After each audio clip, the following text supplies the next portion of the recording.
আসসালামু আলাইকুম রাসেল ভাই ও প্রিয় শ্রোতা বন্ধুরা, কেমন আছেন আপনারা? আশা করি আল্লাহর রহমতে আপনারা সবাই খুব ভালো আছেন ও সুস্থ আছেন। আমিও ভালো আছি আলহামদুলিল্লাহ। আমি আপনাদের পছন্দের শো ভূত.com-এর মডারেটর মোহাম্মদ সাবিত আলম, লিখছি ময়মনসিংহ বিভাগ থেকে। আজ আমি আপনাদের মাঝে নতুন একটি ঘটনা নিয়ে আবারও হাজির হয়েছি। ঘটনাটি আমি শুনেছিলাম আমার খুবই প্রিয় একজন ছাত্রের কাছ থেকে। ওর নাম আলভি। আলভি ভূত.com-এর অনেক বড় একজন ভক্ত। আলভিকে পড়ানোকালীন অবস্থাতেই আমি ঘটনাটি সংগ্রহ করেছিলাম ওর কাছ থেকে।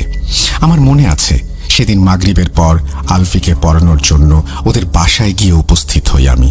ওদের বাসায় সেদিন বেশ কয়েকজন অতিথির আগমন ঘটেছিল, বিধায় পড়াতে একটু সমস্যাই হচ্ছিল।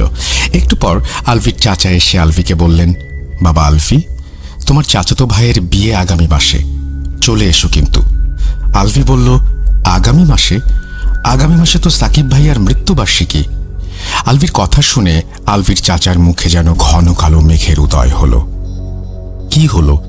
ওনার এই চাউনি দুঃখ ভারাক্রান্ত চাউনি নয়, এই চাউনি তো ভয়ের।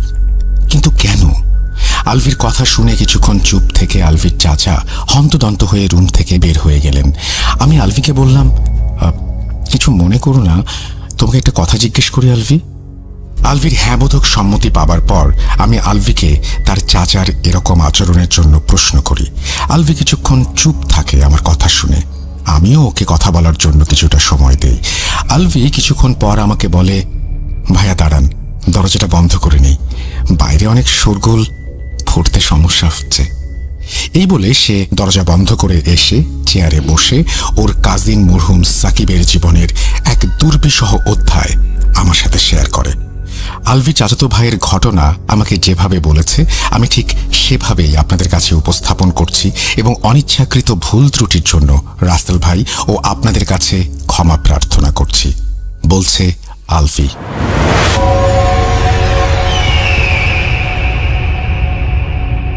সাকিব ভাই আমাদের কাজিনদের মধ্যে সবচেয়ে বড় এবং সবার পছন্দের। জানেন শয়তান কাকে বেশি ধোঁকা দেয়?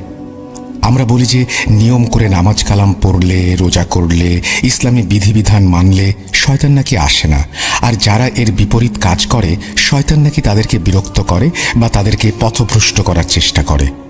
আসলে কি তাই? তাহলে সাকিব ভাইয়ের সাথে কেন এমন হলো? আসলে কি জানেন ভাইয়া, যারা আল্লাহর আদেশ নিষেধ মানে না, নামাজ কালাম পড়ে না, তাদের শয়তান ধরে না। দুঃখিত ভাইয়া, কিন্তু বলতে বাধ্য হচ্ছি যে এমন বেনামাজি আর ধর্মের বিষয়ে উদাসীন ব্যক্তিরা খোদ নিজেরাই শয়তান, তাই শয়তান তাদের কোনো ক্ষতি করে না। আর যারা আল্লাহর নেক বান্দা, তাদের প্ররোচনা দিয়ে শয়তান মৃত্যু অবধি নিয়ে যায়, যার উদাহরণ হলো সাকিব ভাইয়া। অবশ্য এখানে ওনার যে দোষ নেই তাও বলা যাবে না। কৌতূহল আর প্রমাণ করার আজব এক চক্রের মাঝে পড়ে উনি আজ কবরবাসী। ওনার মৃত্যুর প্রধান কারণ আমরা জানতেই পারতাম না যদি না উনি মৃত্যুর কয়েক মাস আগে আমাদের সবকিছু খুলে বলতেন। চলেন আগে শুরু করি ঘটনা। 2014 সাল 12 নভেম্বর বিকেল 4টা। গ্রামের সবাই সাকিব ভাইকে খুঁজে বেড়াচ্ছেন। গ্রামের মানুষের মধ্যে হইচই পড়ে গিয়েছে ইতোমধ্যে।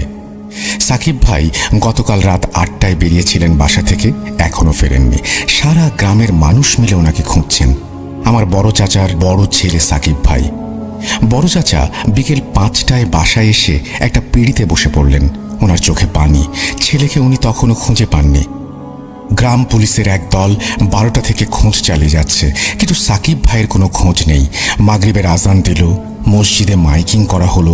আমরা সবাই জামাতে নামাজ আদায় করে দোয়া করলাম যেন সাকিব ভাই সহি সালামতে ফিরে আসে। মাগরিবের নামাজ পড়ে বাসায় ফিরে সকলে টর্চ লাইট নিয়ে ওনাকে খুঁজতে বের হওয়ার জন্য রেডি হচ্ছিলাম। এমন সময় গ্রাম প্রধান একজন বৃদ্ধ কবিরাজকে নিয়ে আমাদের বাসায় হাজির হলেন। আমরা যদিও এই সমস্ত বুজরুকিতে বিলিভ করতাম না, কিন্তু কথায় আছে না, দেয়ালে পিঠ ঠেকে গেলে মানুষ খোঁজে না, এমন কোনো উপায় নেই। কবিরাজকে উঠোনে বসানো হলো। আকাশে তখন পূর্ণিমার চাঁদ উঠেছে। বিদ্যুৎহীন সময়ে এই চাঁদের আলো যেন 1000 বছর পেছনে নিয়ে গেল আমাদের। 1000 বছর আগের সেই উঠোন, জটলা পাকানো মানুষ আর কবিরাজ, এ যেন এক মহাযাত্রাপালা। যাই হোক, কবিরাজ বাঁশঝাড় থেকে একটি মুরগি জবাই দিয়ে এসে বসলেন। উনি আমাদের বললেন, গ্রামের রক্ষককে ডাক দিতেছি মিয়ারা, তোমরা কেউ কথা কইও না। আমাকেও গ্রামের রক্ষককে কইতে পারবো সাকিব মিয়া কই আছে। আমি কৌতূহলবশত ওনাকে জিজ্ঞেস করলাম, রক্ষক আবার কে? উনি আমাকে বললেন, হ্যাঁ, অনেকগুলো আলাপ করার সময় না ছোট মিয়া, আগে সাকিব মিয়ারে খুঁজা বাইর করি, এরপরে তোমারে কমনি গ্রামের রক্ষক কিডা। আল্লাহর নাম নিয়া বহ এইখানে। আমি চুপ করে বসলাম। কবিরাজ একটা মাটির পাত্রে পানি নিয়ে জবাই করা মুরগির রক্ত সেই পানিতে ঢাললেন। এরপর দোয়া কালাম পড়ে উচ্চ স্বরে বললেন, ও গ্রামের রক্ষক, আল্লাহর রহমতে উসিলায় আপনারে ডাক পাঠাইলাম, আপনি আহেন। আমাকে এই ছোট্ট উপহার লয়া যান, আর আমাকে জানায়া দেন সাকিব মিয়া কই। একটু পর জবাই করা মুরগিটা বাঁশঝাড়ের দিকে সজোরে যেন উড়ে গেল। আমি বিজ্ঞানের ছাত্র ভাই, আমি এই সমস্ত দৃশ্য দেখে আমার শরীর যেন অসাড় হয়ে যাচ্ছিল। একটু পর বাঁশঝাড়ের এক কোণা দিয়ে লাল দুটো চোখ দেখা গেল। ইয়া আল্লাহ, উপস্থিত এমন কোনো ব্যক্তি নেই যে সেই লাল চোখ দেখেনি। মুহূর্তের মাঝেই হাড় চেবানোর কটমট শব্দ ভেসে আসতে লাগলো। হাড় চিবানোর শব্দ শেষ হবার সাথে সাথে দূর থেকে এক মুসাফিরের আগমন ঘটল। কবিরাজ আমাদের বললেন, সবাই পিছে সরেন, কেউ সামনে আসবেন না। রক্ষকের লোক, কেউ আসবেন না সামনে, আমি কথা কমু। গ্রামের সবাই পিছিয়ে গেল। কবিরাজ সেই মুসাফিরের সাথে কথা বলে দৌড়ে আমাদের কাছে এসে বললেন, কবরস্থানে চলেন মিয়ারা, জলদি আসেন, সাকিব মিয়ার দম প্রায় শেষ। ঘরের পুরুষ মানুষরা লাঠি সোটা আর টর্চ লাইট নিয়ে কবরস্থানের দিকে ছুটলাম। কবরস্থানে গিয়ে দেখলাম কবরস্থানের গেটের সামনে একটা কালো বিড়াল, যার চোখ সেই বাঁশঝাড়ে দেখা চোখের মতো লাল। বিড়ালটি আমাদের দেখে ভয় পেল না, সে আমাদের সামনে হাঁটতে লাগলো আর 2-1 মিনিট পর একটি কবরের সামনে গিয়ে বসে পড়ল। ওই তো সাকিব ভাই পড়ে আছে কবরের পাশে। কবরটিও অনেকটাই খোঁড়া হয়েছে, কাফনের কাপড় দেখা যাচ্ছে, বেশি পুরাতন না। কবর থেকে দুর্গন্ধ বের হচ্ছে। কবিরাজ সাকিব ভাইকে এখান থেকে নিয়ে যেতে বললেন, আর গ্রামের কয়েকজনকে নিয়ে উনি কবরটাকে ঠিক করতে লাগলেন। সাকিব ভাইকে বাড়ি আনার পর ওনাকে উঠোনে শুইয়ে রাখা হলো। কবিরাজ এলেন কিছুক্ষণ পর। উনি একটা স্টিলের গ্লাসে পানি পড়া দিয়ে সাকিব ভাইয়ের মুখ খুলে ওনার মুখে ঢাললেন। ভাইয়ের মাথায় হাত দিয়ে উনি দোয়া দুরুদ পড়তে লাগলেন। আমরা উঠোন থেকে দেখছিলাম বাঁশঝাড় থেকে সেই লাল দুটি চোখ জোড়া মিলিয়ে যাওয়ার সাথে সাথে সাকিব ভাইয়ের জ্ঞান ফিরল। আমরা ওনাকে পানি খাওয়ালাম। এরপর কবিরাজ ওনার পকেট থেকে একটা পত্রিকার কাগজে মোড়া জিনিস বের করলেন। উনি বললেন, রক্ষকের মুসাফির এই দাওয়া দিছে মিয়ারা, ডরের কিছু নাই, এইটা সাকিব মিয়ারে খাওয়াও। কাগজ খুলে দেখা গেল সেই কাগজ ভর্তি কালো জিরা। সাকিব ভাইকে কালোজিরা খাওয়ানোর পর উনি আস্তে আস্তে স্বাভাবিক হয়ে গেলেন। আমরা সবাই স্বস্তি পেলাম। ওনাকে জিজ্ঞেস করা হলো যে উনি কবরস্থানে কি করছিলেন। উনি আমাদের বললেন, উনি নাকি জানেন না আসলে হয়েছিল কি ওনার সাথে। রাতে উনি একবার বের হয়েছিলেন দোকানে যাবেন এই ভেবে। রাস্তায় নাকি হঠাৎ একটা গরম বাতাস এসে ওনার গায়ে লাগে। এরপর নাকি ওনার আর কিছু মনে নেই। কবিরাজ বললেন, সাকিব মিয়া, এই গ্রামের একটা রেওয়াজ আছে, নামাজ পড়বার গেলেও বাবাক মুসল্লি এক লগে যাওন লাগে, একলা যাওন যায় না, তাইলে সে আয়সা নিয়া যায়। তোমারে সেই ধরছিল, আল্লাহ বাঁচাইছে। রক্ষকরে আল্লাহর নাম দিয়া কসম দিছিলাম মিয়া, আল্লাহ বাঁচাইছে। আমি এবার আমার কৌতূহল সামলাতে পারলাম না। কবিরাজকে জিজ্ঞেস করলাম, কে এই রক্ষক, আর সে আসেই বা কেন? কবিরাজ বললেন, আমারে তোমরা মনে হয় চিনবার পারো নাই মিয়ারা। কেমনে চিনবা? তোমরা তো থাকো না গ্রামে, বাকিরা আমারে চেনে। আমি গ্রামের মসজিদের মুয়াজ্জিন। আমার দাদা তার দাদাও মসজিদের খাদেম আছিল। আমার দাদা তার দাদাও মসজিদের খাদেম আছিল। আমার পরদাদা আছিল মসজিদের ইমাম। অনেক পরহেজগার লোক আছিল। তোমা করে বলি, তাইলে রক্ষক কিডা, আর সে কি বা করে? এরপর মুয়াজ্জিন সাহেব বলতে শুরু করলেন এই রক্ষককে আর সেই বাকে। ওনার ভাষা আমি বোঝার সুবিধার্থে পরিমার্জন করে বলছেন, মুয়াজ্জিন সাহেব, আমার দাদার আমলের ঘটনা। আমার বড় দাদা মানে আমার দাদার বাবা তখন মসজিদের ইমাম, আর আমার দাদা ছিলেন মসজিদের মুয়াজ্জিন। মসজিদ তখন নতুন নির্মাণ করা হয়েছে আমাদের গ্রামে। মসজিদ বানানোর আগে এই জায়গা একটা পোড়ো বাড়ি ছিল। মসজিদ নির্মাণের কিছুদিনের মাঝেই মসজিদের আশেপাশে নানান রকমের সমস্যা দেখা দিতে লাগলো। প্রায় সময়ই মসজিদে নামাজ পড়তে আসা মুসল্লিরা রাতে নানান জিনিস দেখে ভয় পেত। কেউ হয়তো দেখত উটের মতো বড় শেয়াল, কেউ দেখত আগুন চোখা মহিষ, আবার কেউ বা দেখত এক বৃদ্ধ তার ডান হাতে তার নিজের মাথা নিয়ে হাঁটছে। আমার বড় দাদা আল্লাহর একনিষ্ঠ নেক বান্দা ছিলেন। উনি কবিরাজিও করতেন, কিন্তু সব সময় না। খুব বেশি প্রয়োজন না হলে উনি এই কাজ কখনো করতেন না। ওনার ভাষ্য মতে জিনদের সাহায্য নিয়ে আমাদের ধর্মে হারাম। কথাটা আসলেই সত্যি। কিন্তু এমন সমস্যা দেখে আমার দাদা মসজিদের পাশে আমাদের মুরব্বীদের নিয়ে একটা বৈঠকে বসেন। একদিন বাদ জোহর এই সমস্যার সমাধানের পথ বের করার কথা হয়েছিল সেখানে। বৈঠকে সিদ্ধান্ত হলো দাদা কবিরাজি বিদ্যা ব্যবহার করবেন গ্রামবাসী ও মসজিদের কল্যাণের জন্য। সেদিন মাগরিবের নামাজের পরেই দাদা ওনার শাগরেদ এক জিনকে আহ্বান করলেন। চাল দিয়ে গোল বৃত্ত এঁকে একজন তরুণ যুবককে মিডিয়াম হিসেবে বসানো হয়েছিল। দাদার দোয়া কালাম আর আল্লাহর ইচ্ছায় একজন জিন এসে সেই তরুণ যুবকের জবানে কথা বলতে লাগলো। তাকে জিজ্ঞেস করা হলো, এই গ্রামের সমস্যা কি? কেন এই মসজিদের আশেপাশে এমন সমস্যা হচ্ছে? সে জানালো, যে জায়গায় মসজিদ স্থাপন করা হয়েছে সেই জায়গায় নাকি এক নিকৃষ্ট জিন বন্দী ছিল। প্রায় 100 বছর আগে তাকে কোনো এক পীর সাহেব বন্দী করেছিলেন, আর তার ক্ষমতা বাড়ির পাশের আম গাছে বন্দী করে দিয়েছিলেন দোয়া কালামের মাধ্যমে। যেহেতু মসজিদ বানানোর সময়ে জায়গাটি খনন করা হয়েছিল, সেহেতু যেই জায়গায় জিনকে বন্দী করা হয়েছিল সেই জিনিসটি নষ্ট হয়ে শয়তান জিনটি মুক্ত হয়ে যায়। কিন্তু তার ক্ষমতা এখনও সেই আম গাছে বন্দী। আমাদের নাকি কপাল ভালো যে আম গাছ কাটা পড়েনি। যদি কাটতাম তাহলে নাকি এই গ্রাম এতদিনে কবরস্থান হয়ে যেত।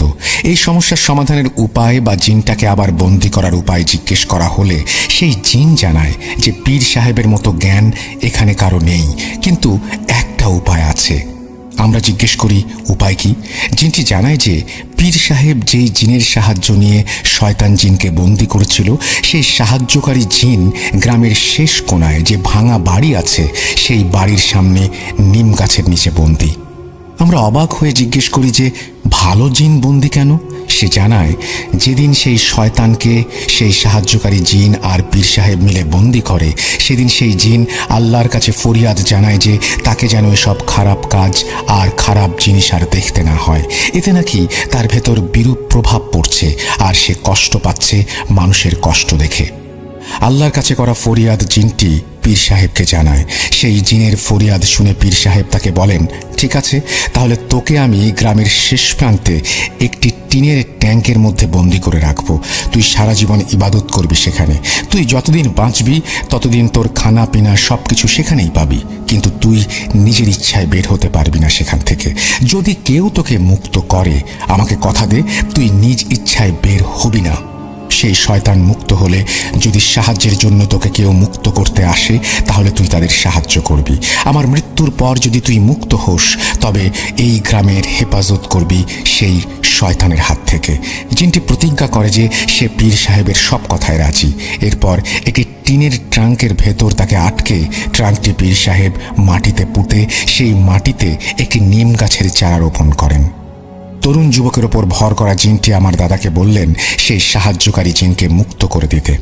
এই বলে তরুণ যুবকটি অজ্ঞান হয়ে গেল। অজ্ঞান হবার আগে তরুণ যুবকটি বলেছিল যে সেই সাহায্যকারী জিনের মুক্তির পর সেই শয়তান ভালো জিনটির ওপর প্রতিশোধ নিতে আবারও পরিপূর্ণভাবে জেগে উঠবে। সাবধান, কবরস্থানের বাইরে পূর্ব পাশের শেষ কোণায় কবরের মাটি যেন কোনোভাবেই খোঁড়া না হয়, কারণ সেই কবর নাকি সেই পাপিষ্ঠ জিনের পাপিষ্ঠ কালো জাদুকর মাস্টারের। সেই কবরের ভেতরে একটা লৌহ পেরেক আছে। সেই পেরেক যদি আম গাছে গেঁথে দেয়া হয়, তবেই সেই শয়তানের শক্তি আবার ফিরে আসবে। কিন্তু এই কাজ যে করবে সে অপবিত্র থাকবে বলেই তাকে দিয়ে এই কাজ করাতে পারবে শয়তান। গ্রামের মুসল্লিদের একা একা নামাজে যাওয়ার ওপর নিষেধাজ্ঞা দিয়ে তরুণ যুবক অজ্ঞান হয়ে গেল। আমরা এরপর সবাই মিলে গ্রামের শেষ প্রান্তে ভাঙা বাড়ির কাছে গিয়ে নিম গাছের নিচে মাটি খুঁড়তে থাকি। প্রায় 7 থেকে 8 হাত মাটি খোঁড়ার পর আসলে একটা টিনের ট্রাঙ্ক খুঁজে পাই আমরা। ট্রাঙ্কের ওপরে আরবিতে খোদাই করে লেখা ছিল, এখানে যে বসবাস করে সে একজন জিন, তার নাম ইয়াসিন। যদি তাকে মুক্ত করতে চান তবে তার নাম ধরে 3 বার ডাকুন, এরপর ট্রাঙ্কের মুখ খুলুন।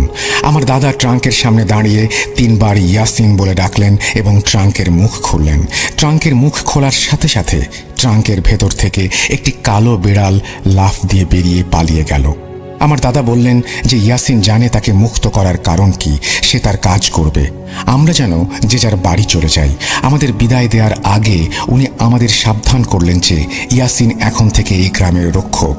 সাবধান, কেউ যেন নিজ স্বার্থ হাসিল করার জন্য তাকে ডেকো না, তাকে যেন নিজের মতো থাকতে দেয়া হয়। এই ইয়াসিন হলো এখন এই গ্রামের রক্ষক। সেই নিকৃষ্ট জিন হলো সেই যার শক্তি আজ অবধি মসজিদের পাশের আম গাছে বন্দী। আম গাছের কাছে যেন কেউ না যেতে পারে সেজন্য আম গাছের চারপাশে উঁচু করে বাঁশের বেড়া দেয়া হয়েছে আজ অবধি। মুয়াজ্জিন সাহেবের কথা শুনে আমি যেন কোনো এক রূপকথার দেশে চলে গিয়েছিলাম। রাত, পূর্ণিমার আলো আর সামনে এমন ইতিহাস শোনা। যাই হোক, এরপর মুয়াজ্জিন সাহেব আমাদের বলেন আমরা যেন শহরে ফিরে যাই, এখানে থাকা নাকি আমাদের জন্য ঠিক হবে না। এই মুহূর্তে আমরা শহরে ফিরে আসি। শহরে ফিরে আসার পর থেকে সাকিব ভাই কেমন যেন হয়ে গেল। জিন নিয়ে যেন বলতে গেলে অবসেসড হয়ে গেলেন উনি। জিন নিয়ে প্রায় যত রকম কিতাব লাইব্রেরিতে অ্যাভেলেবেল ছিল উনি কিনে আনতেন আর একা একা বসে বসে সেসব পড়তেন। আস্তে আস্তে মসজিদে যাওয়া বন্ধ করলেন, যদিও বাসায় নামাজ পড়তেন। কিন্তু আসলেই কি পড়তেন? কি ভাই, কি মনে হয় পড়তেন উনি নামাজ? শুনুন আমার চাচির জবানে। সাকিব সবসময় বাসায় থাকতো কলেজ থেকে ফিরে। বন্ধু বান্ধবের কোনো নেশা ছিল না। আজান দিলে ওয়াশরুমে গিয়ে উজু করে আসতো, নামাজ পড়তো সব সময়। এমনটা আমি ভাবতাম। এই ভাবনা আমার ভাবনাই থাকতো যদি না সেদিন রাত আমার জীবনে আসতো। সাকিবকে নিয়ে সেদিন গ্রাম থেকে ফেরার পর বাসায় কিছু অদ্ভুত ঘটনা ঘটতে লাগলো। যেমন রাতে বাসায় হাঁটা চলার আওয়াজ পাওয়া যেত, হাড় চেবানোর আওয়াজ পাওয়া যেত, মাংস পচা দুর্গন্ধ পাওয়া যেত। ও হ্যাঁ, সব থেকে অবাক করা বিষয় ছিল যে ডিপ ফ্রিজ থেকে মাছ মাংস যেন উধাও হয়ে যেতে লাগলো। এসব বিষয়ে পাত্তা যদিও খুব একটা দিতাম না। হ্যাঁ, দিতাম না, সেদিন রাতের আগ পর্যন্ত দিতাম না। কিন্তু সেদিন রাতে যা দেখলাম সেটা দেখে আমার আর সাকিবের আব্বার রুহ কেঁপে উঠেছিল। আমি সেদিন রাতে তাহাজ্জুদের নামাজ পড়ার জন্য আগে ভাগে উঠে নামাজে দাঁড়িয়ে যাই। হঠাৎ আমার নাকে কাঁচা মাংসের গন্ধ এসে লাগে। আমি নামাজ শেষ করে বাইরে বের হয়ে ডিপ ফ্রিজ চেক করি, কিন্তু তেমন কিছু পাই না। সাকিবের ওয়াশরুম ছিল ওর রুমের বাইরে। ওর ওয়াশরুমে আলো জ্বলছে, আমি দেখতে পেলাম। দরজা হালকা খোলা, আমি দেখলাম সাকিব অজু করছে। ও অজু করছে দেখে আমি চোখ সরিয়ে আবার নামাজ পড়তে চলে যাচ্ছিলাম। এমন সময় মনে হলো যে সাকিব কোনো পানি দিয়ে অজু করছে, কিন্তু সেই পানিটির রং লাল। ওয়াশরুমে গিয়ে আমি যা দেখলাম সেটি দেখে আমার শরীর ঠান্ডা হয়ে আসলো। সাকিব একটা বালতিতে কাঁচা মাংস রেখেছে, সেই মাংস থেকে বের হওয়া লাল রক্তের পানি অজুর মতো করে ব্যবহার করছে সাকিব। ও প্রথমে নিজের হাত ও কবজি 6 বার ধুলো, এরপর মুখে পানি দিল, চেহারা না ধুয়ে নিচে সেই পানি লাগালো, এরপর মাথায় পানি লাগালো কিন্তু উল্টো করে, মানে অজু যেভাবে করে ঠিক সেইভাবে নয়। এরপর আমি সাকিবের বাবাকে রুমে এসে ডাকলাম আর ওনাকে সবকিছু খুলে বললাম। উনি আমাকে বললেন আমি নাকি ঘুমের ঘোরে ভুল দেখেছি। আমি তবুও ওনাকে আমার সাথে সাকিবের রুমে আসতে বললাম। আমরা সাকিবের রুমের কাছে এসে গেলাম দুইজনে। সাকিবের বাবাও কাঁচা মাংসের গন্ধ পাচ্ছিলেন নিজের ঘরে। একটু শব্দ করে তেলাওয়াত করছিল সাকিব, কিন্তু কি তেলাওয়াত করছিল বুঝতে পারছিলাম না। ওর ঘরের দরজা একটু খুলতেই আমরা যা দেখলাম সেটি বলতে গিয়ে এখনো আমার গায়ের লোম দাঁড়িয়ে যাচ্ছে। সাকিব কোনো একটি সূরা উল্টা করে পড়ছে। সাকিবের বাবা সাকিবকে সজোরে ধমক দিয়ে বললেন, সাকিব তুই কি করছিস? পাগল হয়ে গেছিস? থাম থাম বলছি। সাকিব নামাজ ছেড়ে দিল, আমাদের দিকে তাকিয়ে বলল, আব্বু আমি এমনি এমন করছিলাম, তোমার কাছে একটা জিনিস চাইবো, দিবা? সাকিবের বাবা জিজ্ঞেস করলেন, কি? সাকিব যা বলল তা শুনে আমাদের জ্ঞান হারানোর মতো অবস্থা। আগামী সেপ্টেম্বর মাসে তো কোরবানি, তাই না? গরু কেনা লাগবে না আব্বু? সাকিবের বাবা জিজ্ঞেস করলো, কেন গরু কেনা লাগবে না?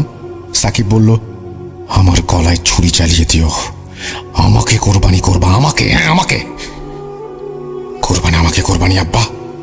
সাকিবের মুখে সমস্ত কথা শুনে আমি অজ্ঞান হয়ে গেলাম। জ্ঞান ফিরতেই দেখি সকাল হয়ে গেছে। সাকিবের আব্বু আমার পাশে। আমি ওনাকে জিজ্ঞেস করলাম কি হয়েছিল এরপর। সাকিবের বাবা বললেন যে এরপর উনি সাকিবের কাছে গিয়ে ওকে সজোরে একটা চর মারলে সাকিব নাকি শান্ত হয়ে শুয়ে পড়ে। এরপর সাকিবের আব্বু ওর ঘর থেকে সব জিন রিলেটেড কিতাব সরিয়ে ফেলে। সাকিব আস্তে আস্তে অসুস্থ হয়ে যেতে লাগলো। ওকে ডাক্তার দেখানো হলো, কিন্তু কোনো রোগ ধরা পড়ছিল না। সাকিবের বাবা এমন অবস্থায় গ্রামের বাড়িতে ফোন করে মুয়াজ্জিন সাহেবকে সব ঘটনা জানান। মুয়াজ্জিন হুজুর সাকিবকে গ্রামে নিয়ে আসার পরামর্শ দেন, কিন্তু সাকিবের শারীরিক অবস্থা খুব বেশি খারাপ থাকার ফলে আমরা তাকে গ্রামে নিয়ে যেতে পারিনি। চাচির এই কথাগুলো চাচি আমার আম্মুর সাথে শেয়ার করেছিলেন।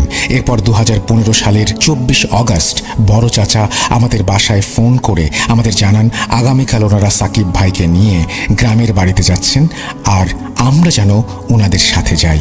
অবশেষে 25 অগস্ট আমরা সাকিব ভাইকে নিয়ে গ্রামে যেতে সক্ষম হই। গ্রামের বাড়িতে যাবার পর আমরা জানতে পারি যে 25 তারিখ মুয়াজ্জিন সাহেব গ্রামে ছিলেন না। উনি কোনো এক কাজে পাশের গ্রামে গিয়েছেন। আগামীকাল উনি চলে আসবেন। এদিকে সাকিব ভাইকে দেখে নর্মালি লাগছিল আমাদের। গ্রামের বাড়ির রাখাল 26 তারিখ সকালে গোয়াল থেকে 4টা বড় ষাঁড় গরু বের করে আনলেন খাবার খাওয়ানোর জন্য। সাকিব ভাই উঠোনে গিয়ে রাখালের সাথে কথা বলছিলেন। একটু পর আমি দেখলাম রাখাল উচ্চস্বরে সাকিব ভাইকে বলছে, এই মিয়া কি কন, মাথা ঠিক আছে? তাদের কাছে বিচার দিমু কইলাম। আমি রাখালকে ধমক দিয়ে তার এরকম আচরণের কারণ জিজ্ঞেস করলাম। সে বলল যে সাকিব ভাই নাকি তাকে নানান ধরনের উল্টাপাল্টা কথা বলছেন। আমি জিজ্ঞেস করলাম কি বলছেন উনি? সাকিব ভাই আমাকে রাখালের সাথে কথা বলতে দিলেন না। উনি আমাকে ধরে নিয়ে চলে যেতে লাগলেন। বললেন, দূর বাদ দে, মূর্খ লোকেরা। আমি সাকিব ভাইয়ের সাথে চলে এলাম। একটু পর সাকিব ভাই খেতে বসলেন বাসায়। আমি বাসা থেকে বের হয়ে রাখালকে জিজ্ঞেস করলাম, ভাইয়া আসলে কি বলছিল? রাখাল বলল, সাকিব ভাই নাকি তাকে বলছিল গরুকে না খাইয়ে তাকে কেন খাওয়ানো হচ্ছে না। আসন্ন কোরবানি ঈদে ওনাকে নাকি কোরবানি করা হবে আর উনি নাকি প্রস্তুত। আমি রাখালকে বললাম যে ভাইয়া রসিক মানুষ, তাই মজা করেছে। রাখালকে আরও 7-5 বুঝিয়ে এলাম। সন্ধ্যায় মাগরিবের নামাজের পর মুয়াজ্জিন সাহেব এলেন গ্রামের বাড়িতে। মুয়াজ্জিন সাহেব একটি আসন তৈরি করলেন। আসনের মাঝখানে চালের বৃত্ত এঁকে সাকিব ভাইকে সেখানে বসানো হলো। সাকিব ভাই আসন দেখে কেমন যেন রেগে যাচ্ছিলেন। উনি কোনোভাবেই হুজুরের আসনে আসবেন না, কোনোভাবেই না। উনি জোর গলায় বলছিলেন, কোরবানির পশুর যত্ন নিস, আর আমি কোরবানির পবিত্র এক প্রাণী, সর্বপ্রথম আদম সন্তান যাকে আল্লাহর রাস্তায় কোরবানি করা হবে, আমাকে সম্মান করো। হুজুর সাকিব ভাইয়ের পায়ে সজোরে বেত্রাঘাত করলেন।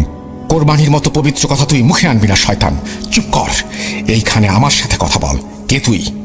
সাকিব ভাইকে 4-5 জন তরুণ মিলে ধরে চালের বৃত্তের মাঝে বসালেন।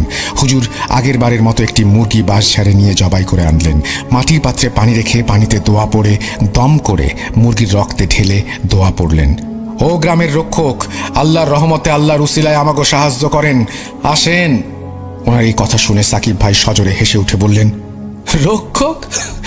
মুয়াজ্জিন, তুই আমার মতো করে বলতে পারবি সবকিছু? আমি তো তোর সম্পূর্ণ বংশের নাম জানি। হেমদাদ, তোর বাবার নাম উসমান, তার বাবার নাম সুলেমান, তার বাবার নাম আলী, তার বাবার নাম ইসমাইল, তার বাবার নাম কুদরত। আরো শুনবি? এবার তুই আমাকে বল আমি কে? মুয়াজ্জিন সাহেব ঢোক গিললেন। উনি একটু ভয় পেয়ে গিয়েছিলেন। সত্যি বলতে আমরাও ভয় পেয়ে গিয়েছিলাম সেই মুহূর্তে। হুজুর মনে মনে দোয়া পড়তে লাগলেন। দোয়া পড়ে সাকিব ভাইয়ের ওপরে পড়া পানি ছিটিয়ে দিয়ে উনি জিজ্ঞেস করলেন যে কেন এসেছে। এই কথা বলার সাথে সাথে বাড়ির চালের ওপর থেকে একটা গাছের ডাল এসে হুজুরের হাতের ওপরে পড়ল। হুজুর প্রচণ্ড ব্যথায় কোঁকাচ্ছিলেন। এদিকে গাছের ডাল পড়ার কারণে চালের বৃত্তের চাল একদিকে সরে গিয়েছিল। সাকিব ভাই আসন থেকে উঠে হুজুরের গলা টিপে ধরেন। এমন সময় জবাই করা মুরগিটি উড়াল দিয়ে বাঁশঝাড়ের ভেতরে চলে যায়। বাঁশঝাড় থেকে লাল দুটি চোখ দেখা যাচ্ছিল।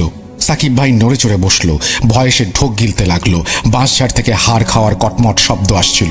হুজুর নিজেকে সামলে নিলেন। দূর থেকে 5 থেকে 7 জন মুসাফির এলেন কোত্থেকে যেন।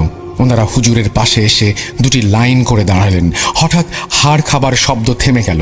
মুসাফিরদের 2 লাইনের মাঝখান থেকে সেই লাল চোখা কালো বিড়াল আস্তে আস্তে এসে বসল মুয়াজ্জিন সাহেবের পাশে।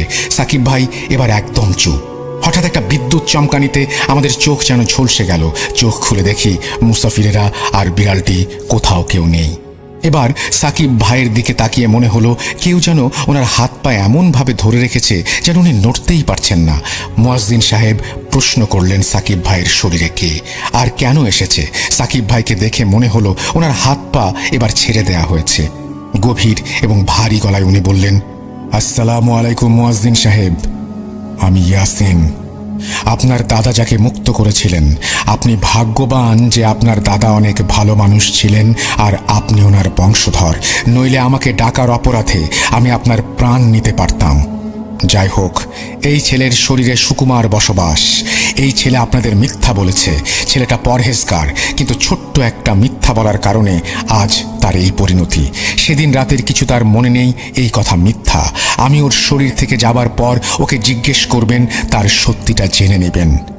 আর সুকুমা, ওকে আমি সরাসরি আটকাতে পারবো না, কারণ আমি এই গ্রামের হেফাজতের দায়িত্বে আছি। এই ছেলে গ্রামের বাইরের মানুষ আর সে নিজের কর্মফল ভোগ করছে।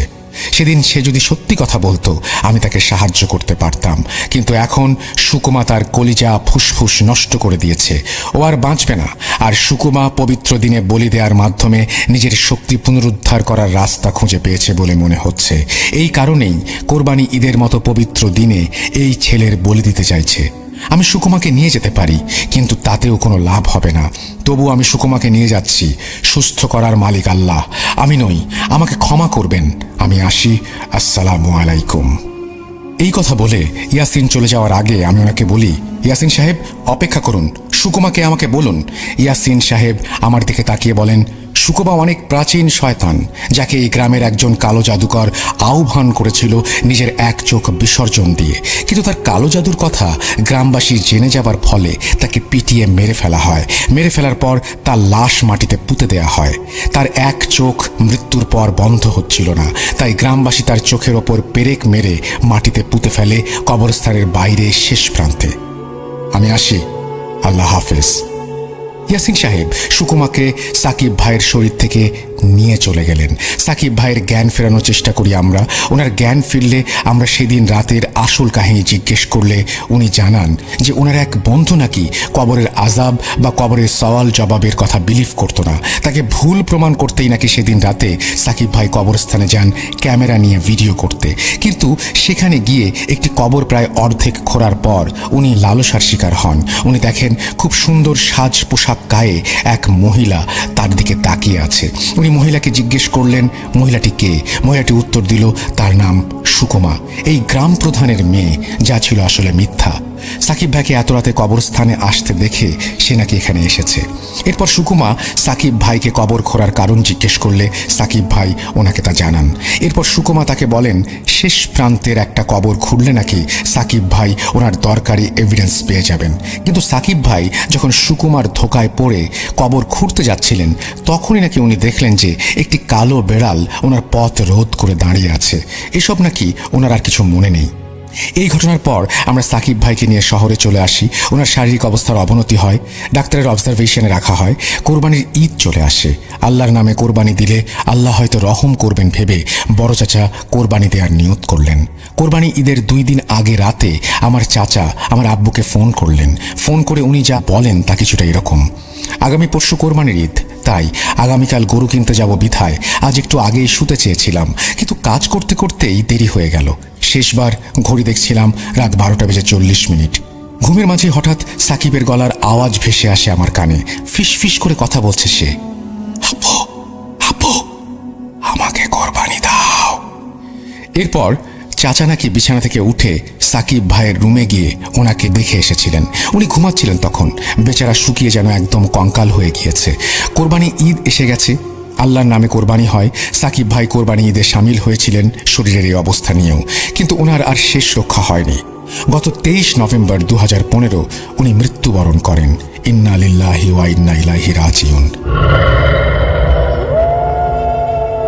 এই বলে দীর্ঘশ্বাস ফেলে আলভি তার কাজিন সাকিব ভাইয়ের ঘটনাটি শেষ করেন। প্রিয় লিসেনার্স, এই ছিল আপনাদের জন্য পাঠানো আমার আজকের ঘটনা। যদি এতটুকু ভালো লেগে থাকে তবে আমি কৃতজ্ঞ, আর যদি ভালো না লাগে তাহলে আমি ক্ষমা প্রার্থী। আমাকে ক্ষমা করবেন।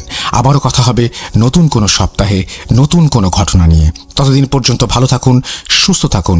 আমি মোহাম্মদ সাবিত আলম আজ বিদায় নিচ্ছি। আল্লাহ হাফেজ। এই বলে তিনি তার ঘটনা শেষ করেছেন। আশা করছি এই ঘটনাটি আপনাদের কাছেও ভালো লেগেছে।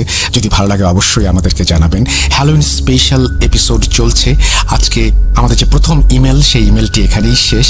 এরপরে আপনারা বেশ কিছু ঘটনা শুনবেন, যে ঘটনাগুলো হয়তো আপনারা আগেও শুনেছেন কিন্তু আবারও শুনতে চান, বা আপনাদের মাঝে কেউ কেউ হয়তো এই ঘটনাগুলো কখনোই শোনেননি।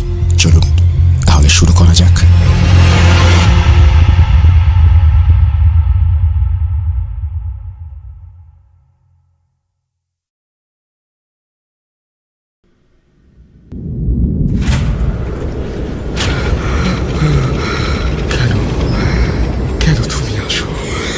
আমি শুধু তোমার সাথেই থাকতে চাই। কিভাবে সম্ভব? মৃতদের এই পৃথিবীতে থাকতে নেই। তুমি তুমি চলে যাও, চলে যাও, প্লিজ চলে যাও। সবটাই কি ইলুশন, নাকি অন্য জগতের কেউ কখনো হাজির হয়ে যায় চোখের পলকে? ভূত.com with Russell। Welcome back. আপনাদের সবাইকে আরও একবার পবিত্র ঈদ উল ফিতরের শুভেচ্ছা। আশা করছি সবাই ভালো আছেন এবং ভালোর তলে আছেন, আর যেভাবে লেখা আছে আমি সেভাবেই পড়ছি। আসসালামু আলাইকুম রাসেল ভাই এবং প্রিয় লিসেনার্স, সবাইকে ঈদের অনেক শুভেচ্ছা। আশা করি পরিবারের সবাই একসাথে ভালো কাটছে আপনাদের ঈদ। ঈদের খুশির আমেজটা আর একটু বাড়িয়ে দিতে আমি তানভীর তুষার আপনাদের জন্য আরও একটি নতুন ঘটনা নিয়ে হাজির হয়েছি। আশা করি পুরো ঘটনাটা খুব খুব ভালো লাগবে আপনাদের। ঘুমের মাঝে হাঁটাহাঁটি করার অভ্যাস হয়তো অনেকেরই আছে, কিন্তু তাদের যদি প্রশ্ন করা হয় কেন তারা ঘুমের মাঝে হাঁটে, কেন, তার সঠিক উত্তর তারা দিতে পারে না। কিন্তু আপনি যদি বুঝতে পারেন কেন হাঁটছেন ঘুমের মাঝে আর কি হচ্ছে আপনার সাথে, এমনই একটা ব্যতিক্রমী ঘটনা এক ভাই শেয়ার করেছেন আমার সাথে। তিনি দেশের একটা স্বনামধন্য মেডিকেল কলেজ থেকে পড়াশোনা শেষ করে বের হয়েছেন, তাই তার নাম বা প্রতিষ্ঠানের নাম প্রকাশ করা নিষেধ। তবে এই ঘটনা তার খুব পরিচিত কেউ শুনলে হয়তো তাকে চিনে ফেলতে পারেন। যাই হোক, আমি এখানে তার ছদ্মনাম ব্যবহার করছি। চলুন এবার ঘটনার ভিতরে প্রবেশ করা যাক। হাসিব তখন মাত্র ক্লাস 9-এ পড়ে। প্রত্যন্ত গ্রাম অঞ্চলে তার বেড়ে ওঠা। তার বাড়ি থেকে মাত্র 10 মিনিটের হাঁটা পথেই গ্রামের বুক চিরে বয়ে চলেছে বিশাল যমুনা নদী। ছোটবেলা থেকেই শান্ত স্বভাবের ছেলে সে। পাড়ার ছেলেদের সাথে দুরন্তপনার চেয়ে বাবার সাথে সাংসারিক কাজে সহযোগিতা করে বেশি। এই জন্য খুব আড্ডা দেয়া বা বাইরে যাওয়া হয় না তার। তার নিয়মিত অভ্যেস সন্ধ্যার সময়ে হারিকেন মুছে নিয়ে পাশে রেখে পড়তে বসা, কারণ সে সময় সন্ধ্যার পরই কারেন্ট যাওয়ার এক উৎসব চলে। তাই সব গুছিয়ে নিয়ে পড়তে বসে সে। এমনি একদিন বাইরের উঠোনে বসে তার মা রান্না করছে, আর সে হারিকেনের আলোতে তার নিয়মিত পড়ালেখা করছে। চারিদিক তার নিস্তব্ধতা। হঠাৎ অন্ধকার ফুরে দূর থেকে ভেসে আসছে নিড়ে উড়ে যাওয়া বকের পালের ডাক। ঠিক এমন সময় হাসিবের পেছনে থাকা জানলাটা এক ধাক্কায় খুলে গেল হুট করে। চমকে উঠে পেছনে তাকালো সে।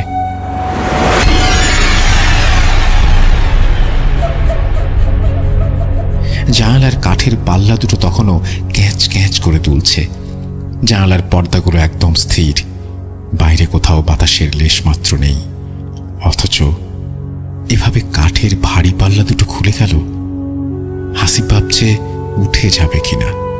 এরপরেই একটা অদ্ভুত ব্যাপার খেয়াল করলো সে। রুমের মাঝে খুব সুন্দর একটা মিষ্টি গন্ধ ভরে উঠেছে।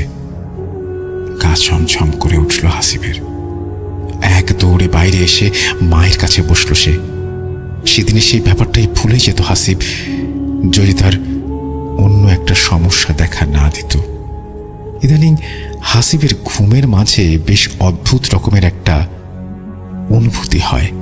মনে হয় জানালার পাশে দাঁড়িয়ে কেউ তাকে দেখছে। এটা ঠিক স্বপ্নের নাকি আধো জেগে থাকার কারণে হচ্ছে অনুভূতিটা হাসিব বুঝতে পারে না।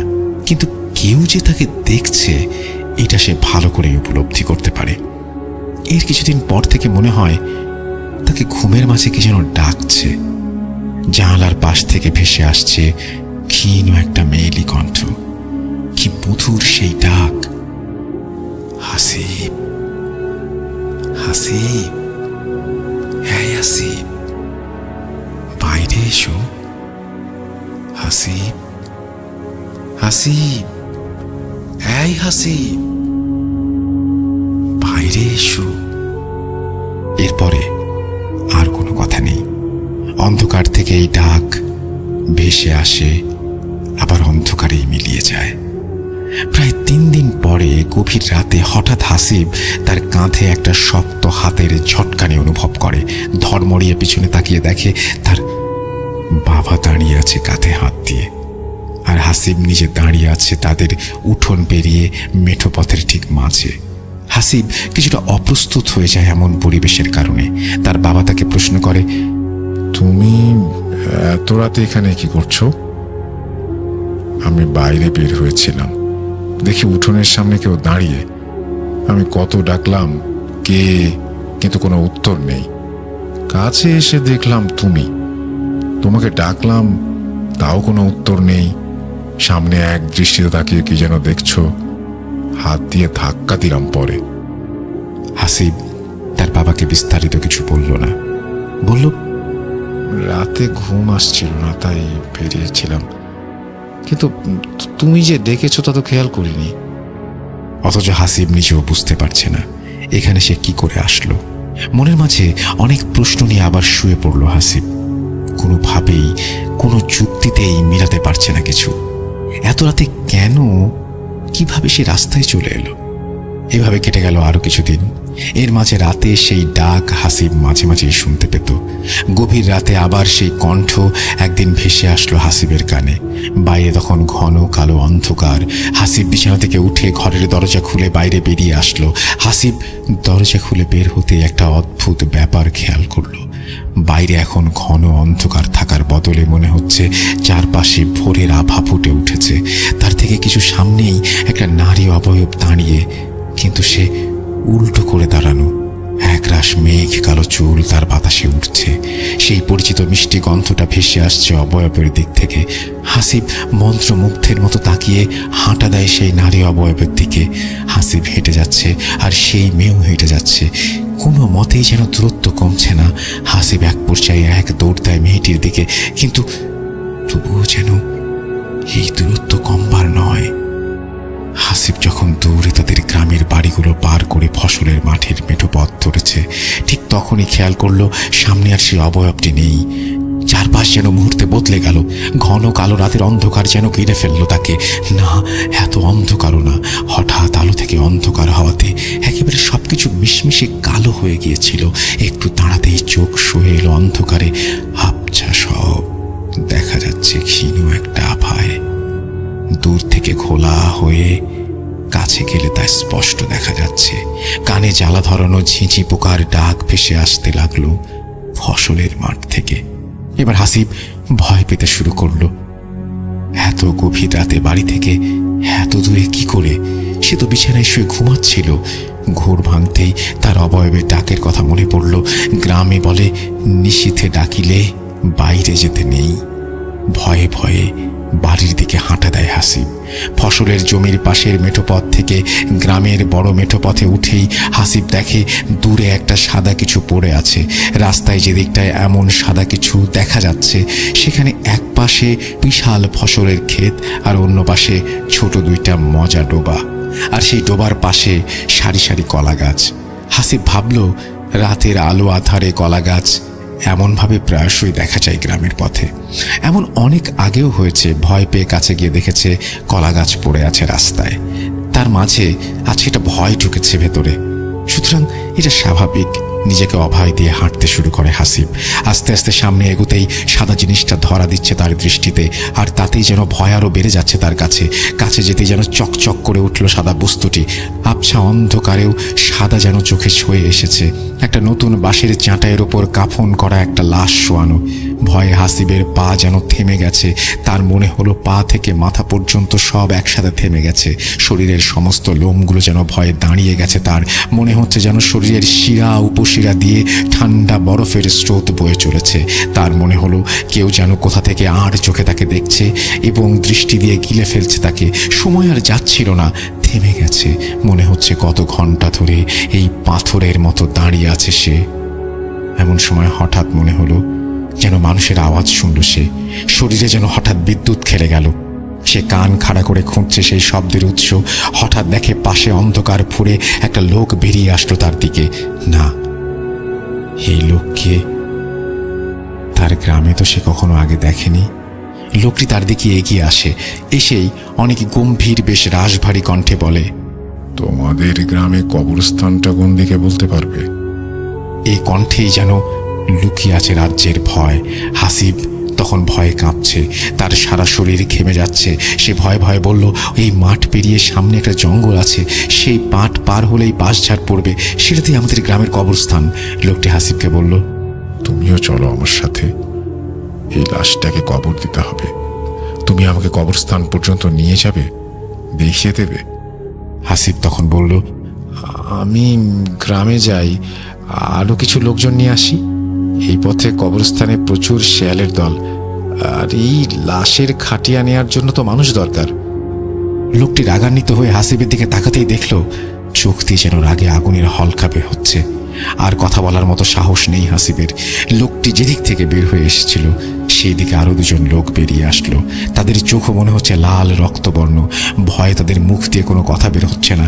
বারবার মনে হচ্ছে এই বুঝি জ্ঞান হারিয়ে ফেললেই বেঁচে যায় তারা। এটা কি কোনো স্বপ্ন নাকি বাস্তব, নাকি স্বপ্ন আর বাস্তবের মাথায় আটকে যাওয়া, বুঝতে পারে না হাসিব।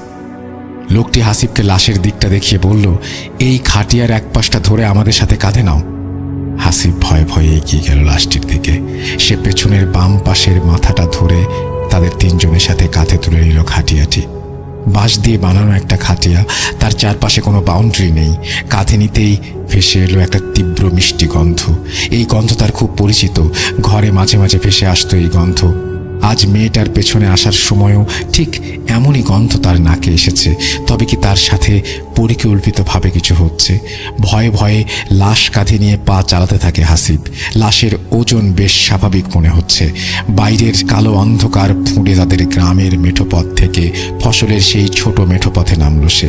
চারপাশে ঝিঝি পোকার ডাক, আর তার থেকে একটা ঠান্ডা বাতাস এসে লাগছে হাসিবের মুখে। লোক তিনজন নিজের মাঝে কি সব যেন কথা বলছে।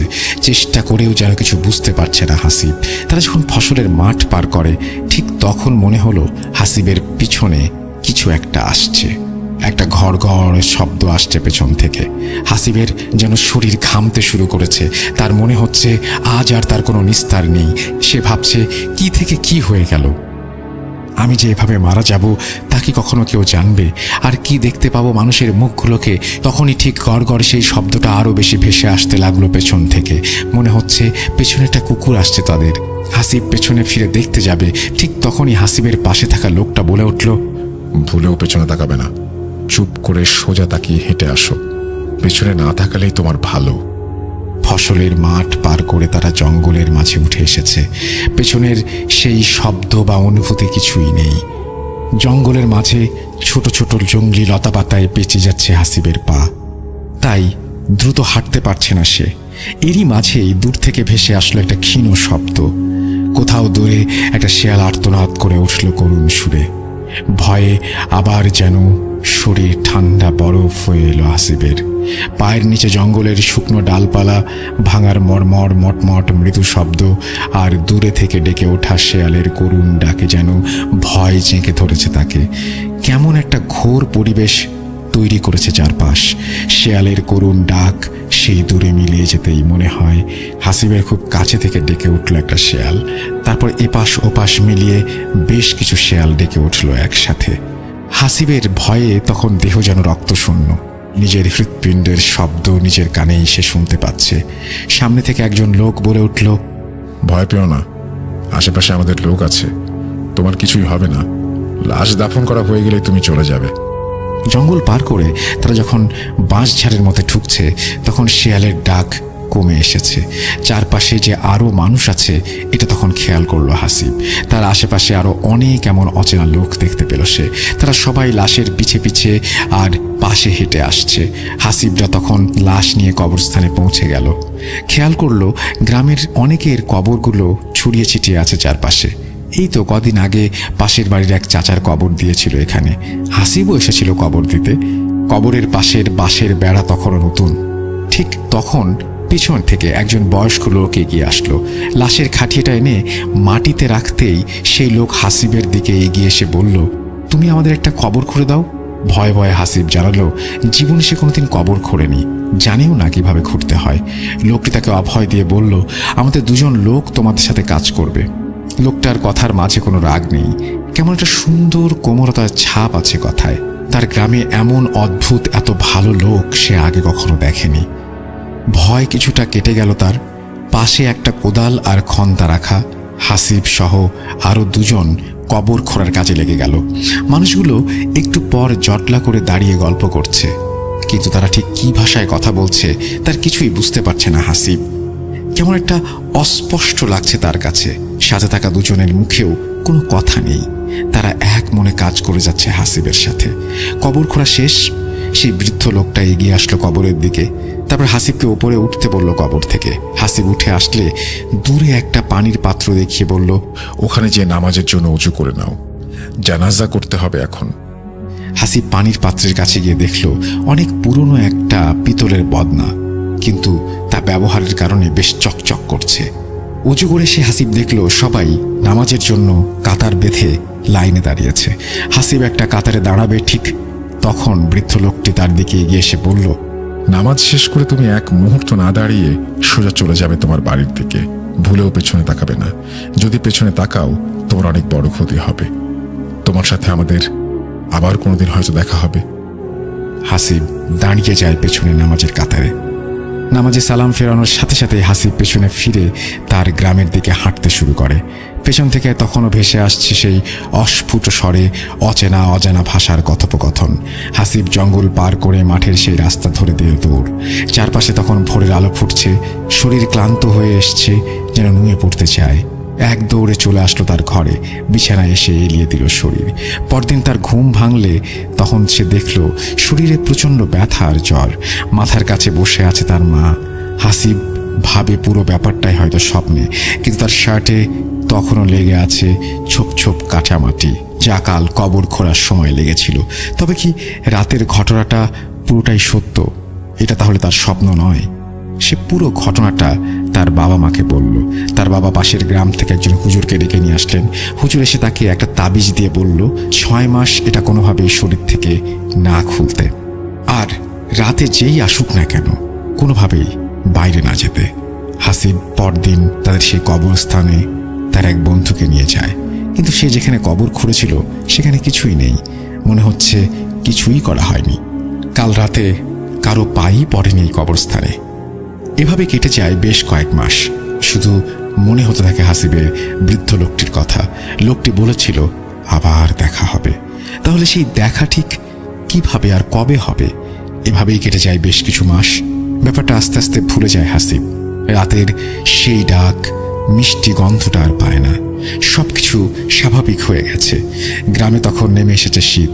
শীতের আমেজে যমুনা নদীর পানি শুকিয়ে গেছে বেশ অনেকটাই। বালুর চড়া জেগে উঠেছে মাঝে মাঝে। বিশাল এই খরস্রোতা নদী যেন রূপ নিয়েছে ছোট খালে। পানিতে আর কোনো প্রকার স্রোত নেই। হাসিবদের কিছু জমি যমুনা নদী দখলে এবং যমুনা নদী গ্রাস করে নিয়ে গেছে। সেগুলো চর আকারে জেগে উঠেছে শীতের শুরুতে। সেই চরে হাসিবের বাবা কয়েক বিঘা বালু জমিতে ভুট্টার চাষাবাদ করেছেন। হাসিব প্রায়শই তার বাবার সাথে সেই ভুট্টার জমিতে গিয়ে কাজ করে। তাদের বাড়ি থেকে বের হয়ে নদী পার হয়ে ভুট্টার জমিতে যেতে হয়। নদীতে এখন পানি খুব অল্প, তবে হেঁটে পার হবার মতো অবস্থা নেই। ঘাটে একটা নৌকা বাঁধা আছে, সেটাতে করে পার হতে হয় এবং ও পারে চড়ায় নামতে হয়। আর এই খালের মতো হয়ে যাওয়া নদী দিয়ে 5 মিনিট দক্ষিণ দিকে নৌকা চালালে মেইন যে নদী সেখানে যাওয়া যায়। সেই নদীতে পানি বেশ ভালোই, আর স্রোতের টানও আছে মোটামুটি। রাতের খাবার খেতে বসে হাসিবের বাবা হাসিবকে জানায় কাল ভোরে নদী পার হয়ে ভুট্টার জমিতে যেতে হবে। ভোর থেকেই ভুট্টার জমিতে পানি দিতে হবে মেশিন দিয়ে। একদম দেরি করা যাবে না, একে তো বালি মাটি, তার উপরে অনেক জমি, দেরি করলে পানি নিতে পারবো না। এদিকে অনেকের জমি আছে, একবার কেউ পানি নেওয়া শুরু করলে সময় অনেক নষ্ট হবে। কিন্তু হাসিবের বাবার ঠান্ডা লেগে জ্বর এসেছে, তাই তিনি ছেলেকে বললেন, তুই কাল খুব ভোরে আলো ফোটার সাথে সাথে বের হয়ে যাবি। ঘাটে আমাদের নৌকা বাঁধা আছে, সেই নৌকাতে করে পার হয়ে যাবি। যার মেশিন তাকে বলা আছে তুই ভোরবেলায় আসবি, এটা সে জানে। হাসিব বাবাকে হ্যাঁ সূচক মাথা নেড়ে ভাত খেতে থাকে। বাবা বলে, তুই ভোরে গিয়ে পানি দেওয়া শুরু কর, একটু বেলা হলে তারপরে আমি যাব, ততক্ষণে তুই পানি দিবি। অনেকটাই অবশ্য পানি দেওয়া হয়ে যাবে ততক্ষণে। হাসিব মুখে মুখে হ্যাঁ বলে এবং সেদিন রাতে সে তাড়াতাড়ি শুয়ে পড়ে। হাসিবের ভোরে ঘুম ভাঙে এবং জানালার পাশে থাকা একটা গাছের ডালে বসা পাখির কিচিরমিচির শব্দে তার ঘুমটা ভেঙেছিল। ঘুম থেকে উঠে ভোরের আভা ফুটতে শুরু করেছে চারপাশে। অন্ধকারাচ্ছন্ন ভাবটি তখনও কাটেনি। কুয়াশা পড়েছে, আশেপাশে মাত্র কয়েক হাতের বেশি জায়গা দেখা যাচ্ছে না, অর্থাৎ ভিজিবিলিটি অনেক কমে গেছে। বাইরে অসম্ভব ঠান্ডা। হাসিব হাত মুখে পানি দিয়ে বেরিয়ে যায় বাড়ি থেকে। শীতের এই ভোরে গ্রামের প্রায় সবাই ঘুমিয়ে থাকে। আশেপাশের কুয়াশার আড়ালে থাকা গাছ থেকে মাঝে মাঝে ভেসে আসে পাখির ডাক আর তাদের ডানা ঝাপটানোর শব্দ। গ্রামের মেঠোপথ শেষ করে হাসিব তখন নদীর ঘাটে এসে দাঁড়ালো। যখন নদীর ঘাটে এসে দাঁড়ালো তখন আশেপাশে কোনো মানুষের চিহ্ন নেই। আস্তে আস্তে নেমে গেল নৌকার দিকে। নদী এলাকায় ছোট থেকে বেড়ে ওঠা, তাই নৌকা চালানো বেশ ভালোই শিখেছিল হাসিব। এইসব ঘাটে সাধারণত মাঝি থাকে না, গ্রামের প্রায় অনেকেরই নিজস্ব নৌকা আছে। হাসিব হেঁটে ঘাটে নামে এবং নৌকা বাঁধার জায়গায় নেমে আসে, কিন্তু তাদের নৌকা বাঁধা নেই। কুয়াশায় ভালো দেখাও যাচ্ছে না কিছু। হাসিব একটু সামনের দিকে এগিয়ে যায়, এগোতে দেখে তাদের নৌকা। মনে করে ঘাটে জায়গা ছিল না বলে বাবা হয়তো এখানে বেঁধে রেখে গেছেন। হাসিব নৌকাটা একটা ধাক্কা দিয়ে লাফ দিয়ে নৌকায় উঠে বসে। বৈঠা হাতে নিয়ে পাড়ের বালিতে ঠেকিয়ে সামনের দিকে এগিয়ে যায়। কি যে কুয়াশা পড়েছে আজ, কিছুই দেখা যাচ্ছে না সামনে। নৌকার এ মাথায় বসে নৌকার ও মাথা ঠিক করে দেখা যায় না। আবছা ধোয়াটে একটা ভাব ঘিরে ধরেছে তাকে। নৌকা সোজা চালিয়ে নদীটা পার হতে 4 থেকে 5 মিনিটের মতো লাগে। হাসিব খেয়াল করলো নদীর পানির ওপরে কুয়াশাগুলো কত সুন্দর করে কুণ্ডুরি পাকিয়ে যাচ্ছে। মনে হচ্ছে পানিগুলোকে বারবার ছুঁয়ে দিয়ে যাচ্ছে তারা। শীতকাল মানেই নদীর পানিতে কুয়াশার এক অপরূপ সৌন্দর্য। এসব খেয়াল করতে করতে নৌকার মাথার সামনের জায়গাটা কিছু একটার সাথে ধাক্কা খেয়ে আটকে গেল। হাসিবের মনে হলো নদী পার হয়ে সে ওপারে চলে এসেছে। সে বইটা হাতে নিয়ে নৌকার গোলয়ের ওপরে রাখে ও মাথার দিকে চলে যায়। মাথায় গিয়ে নৌকা থেকে নামতে যাবে, ঠিক তখনই সে খেয়াল করলো, আরে এটা তো তাদেরই ঘাট। মাত্রই তো এখান থেকে নৌকাটা নিয়ে এসে সে ওপারের জন্য যাবে বলে প্রস্তুতি নিল, চালাতে শুরু করলো, তাহলে আবার ঘাটে আসলো কি করে? একটু চিন্তার ভাঁজ পড়ল তার কপালে। পরক্ষণে সে বুঝতে পারল কুয়াশা আর নদীর সৌন্দর্য দেখতে গিয়ে হয়তো কখন সে নৌকার মাথা ঘুরিয়ে ফেলেছে নিজেই বুঝতে পারেনি। মনে মনে কিছু একটা ভেবে সে হেসে উঠল। নৌকায় আবারও উঠল সে এবং চালাতে শুরু করলো। এবার সে দেখবে মাথা কই গিয়ে ঘুরে যায়, কিন্তু এত কুয়াশা যে ভালো করে কিছুই দেখা যাচ্ছে না। সেই অবস্থাতে 10 মিনিট লাগিয়ে দিল সে, কিন্তু নৌকা ওপারে ওঠার কোনো নাম নেই। তাহলে কি আবারও মাথা ঘুরিয়ে নিবে সে? হাসিব বৈঠা নিয়ে মাথা ঘোরাতে গেল এবং আবারও সামনের দিকে এগোতে লাগলো নৌকা। কি একটা নৌকার সামনে ঘুরে গেল। হাসিব বৈঠা নৌকার ওপরে রেখে আবার সামনের দিকে হেঁটে নৌকার সামনের মাথায় এগিয়ে গেল, কিন্তু সেখানে কিছুই নেই, কিছুই দেখতে পাচ্ছে না। নৌকা যে নদীর কোন জায়গায় সেটাও বোঝা যাচ্ছে না। ভিজিবিলিটি নাই কুয়াশার কারণে, সামনে যতটুকু দেখা যায় ততটুকু পানি। হাসিব চিন্তা করলো এতক্ষণে তো ওপারে পৌঁছে যাওয়ার কথা। ঠিক তখনই হাসিবের চোখে পড়ল নৌকার অপর প্রান্ত, যেন ঘন কুয়াশার ওপরে উঠছে একগুচ্ছ কালো চুল। নাকে ভেসে আসছে পরিচিত সেই মিষ্টি গন্ধ। নৌকার অপর পাশে গোলইয়ের উপরে বসে ওঠা কে? ভালো করে তাকাতেই দেখলো সেই নারী মূর্তি। ডান হাত দিয়ে বাম হাতের কোণের ওপরে হাতড়ে দেখলো হাসিব। সর্বনাশ হয়ে গেছে, হুজুরের দেওয়া তাবিজটা তো নেই। হাসিব কি করবে ভেবে পাচ্ছে না। তার কি করা উচিত? তার কি নৌকা থেকে লাফ দেওয়া উচিত? না, তা ঠিক হবে না। শুনেছে পানিতে পড়ে গেলে নাকি মাথা ঠেসে ধরে। ভয়ে শরীর শক্ত হয়ে আসছে হাসিবের। হৃৎপিণ্ড যেন থেমে গেছে। অতি প্রাকৃত কিছু হয়ে যেতে পারে যে কোনো সময়। নারী অবয়বটা হাত বাড়িয়ে বৈঠা তুলে নিল, যেন গলা দিয়ে হাসিবের একটি আওয়াজও বের হচ্ছে না। তবু এত জোরে চিৎকার করছে যেন তার মাঝেই সে জ্ঞান হারিয়ে ফেলবে। এর মাঝেই ভেসে আসলো পানিতে বৈঠা ফেলার শব্দ। ভুঁ করে লুটিয়ে পড়ল হাসিব। লুটিয়ে পড়ার আগেই দেখল অবয়বটা এক জায়গায় তাকিয়ে আছে তার দিকে, আর সবকিছু মিলেমিশে একাকার হয়ে গেছে। কত সময় কেটে গেছে জানা নেই হাসিবের। ঘোরটা তখনও কাটেনি। মাথার নিচে শক্ত ঠান্ডা কাঠের অনুভূতি জানান দিল, না, এটা স্বপ্ন নয়, সে যা দেখছে তা সত্যি। এখনো যা ঘটে চলেছে তাও সত্যি। এর মাঝে বিন্দু মাত্র কোনো সংশয় নেই। যেন কোনো কিছুই মিলতে চাইছে না। অতি কষ্টে চোখ মেলে দেখা যাচ্ছে শুয়ে থেকে নৌকা তখনও চলছে দুরন্ত গতিতে। চারপাশে কুয়াশার ভাবটা কেটে গেছে অনেকটাই, কিন্তু ঘন অন্ধকারাচ্ছন্ন চারপাশ মনে হচ্ছে গিলে খাচ্ছে তাকে। দুটো বন জঙ্গলের মতো কিছু পরিলক্ষিত হচ্ছে। চারিদিকে অনেক বেশি নিস্তব্ধ। আশেপাশে ঝোপঝাড় থেকে হঠাৎ হঠাৎ ভেসে আসছে সেদিন রাতের শেয়ালের করুণ আর্তনাদ। তা এক নিমেষেই মিলিয়ে যেতেই শোনা যাচ্ছে বড় কোনো পাখির ডানা ঝাপটানোর শব্দ, আর নৌকা চলার জন্য তীব্র জলপ্রপাতের মতো হু হু অবিশ্রান্ত শব্দ। নৌকার অপর মাথার দিকে তাকাতেই ভয় করছে হাসিবের। জীবনের সব সাহস যেন শেষ হয়ে গেছে।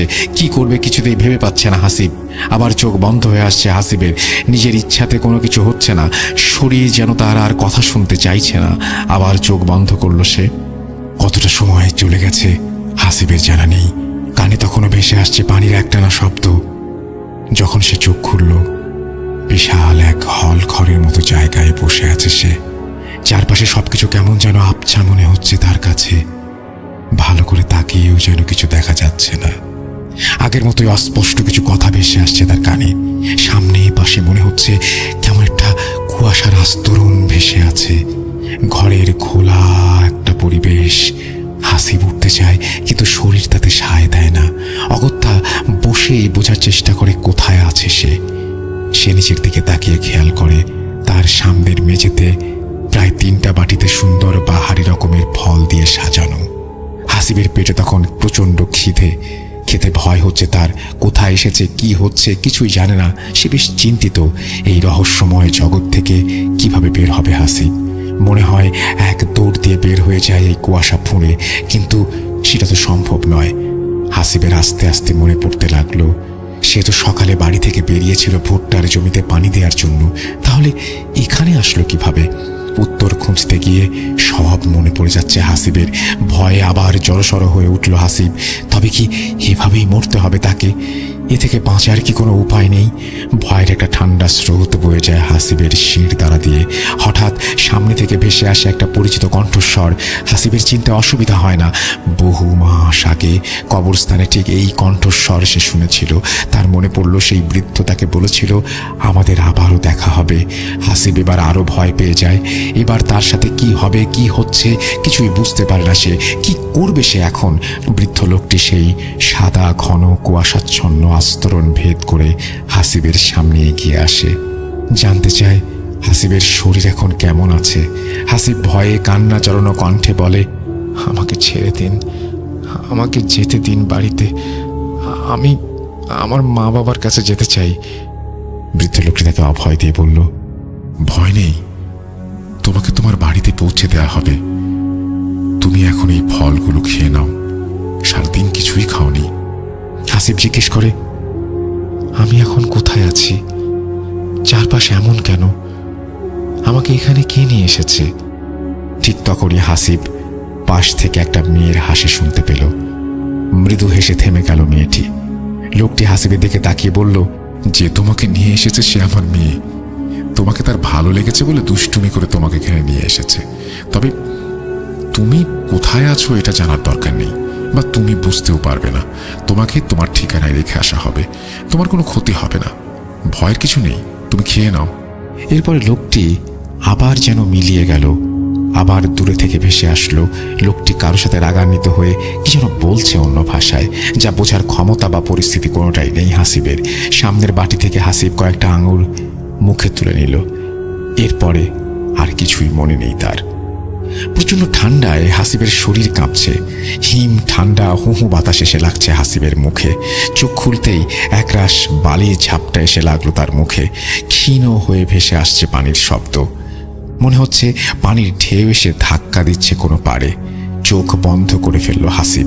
হাত নাড়তেই বুঝতে পারল বালির মাঝে শুয়ে আছে সে।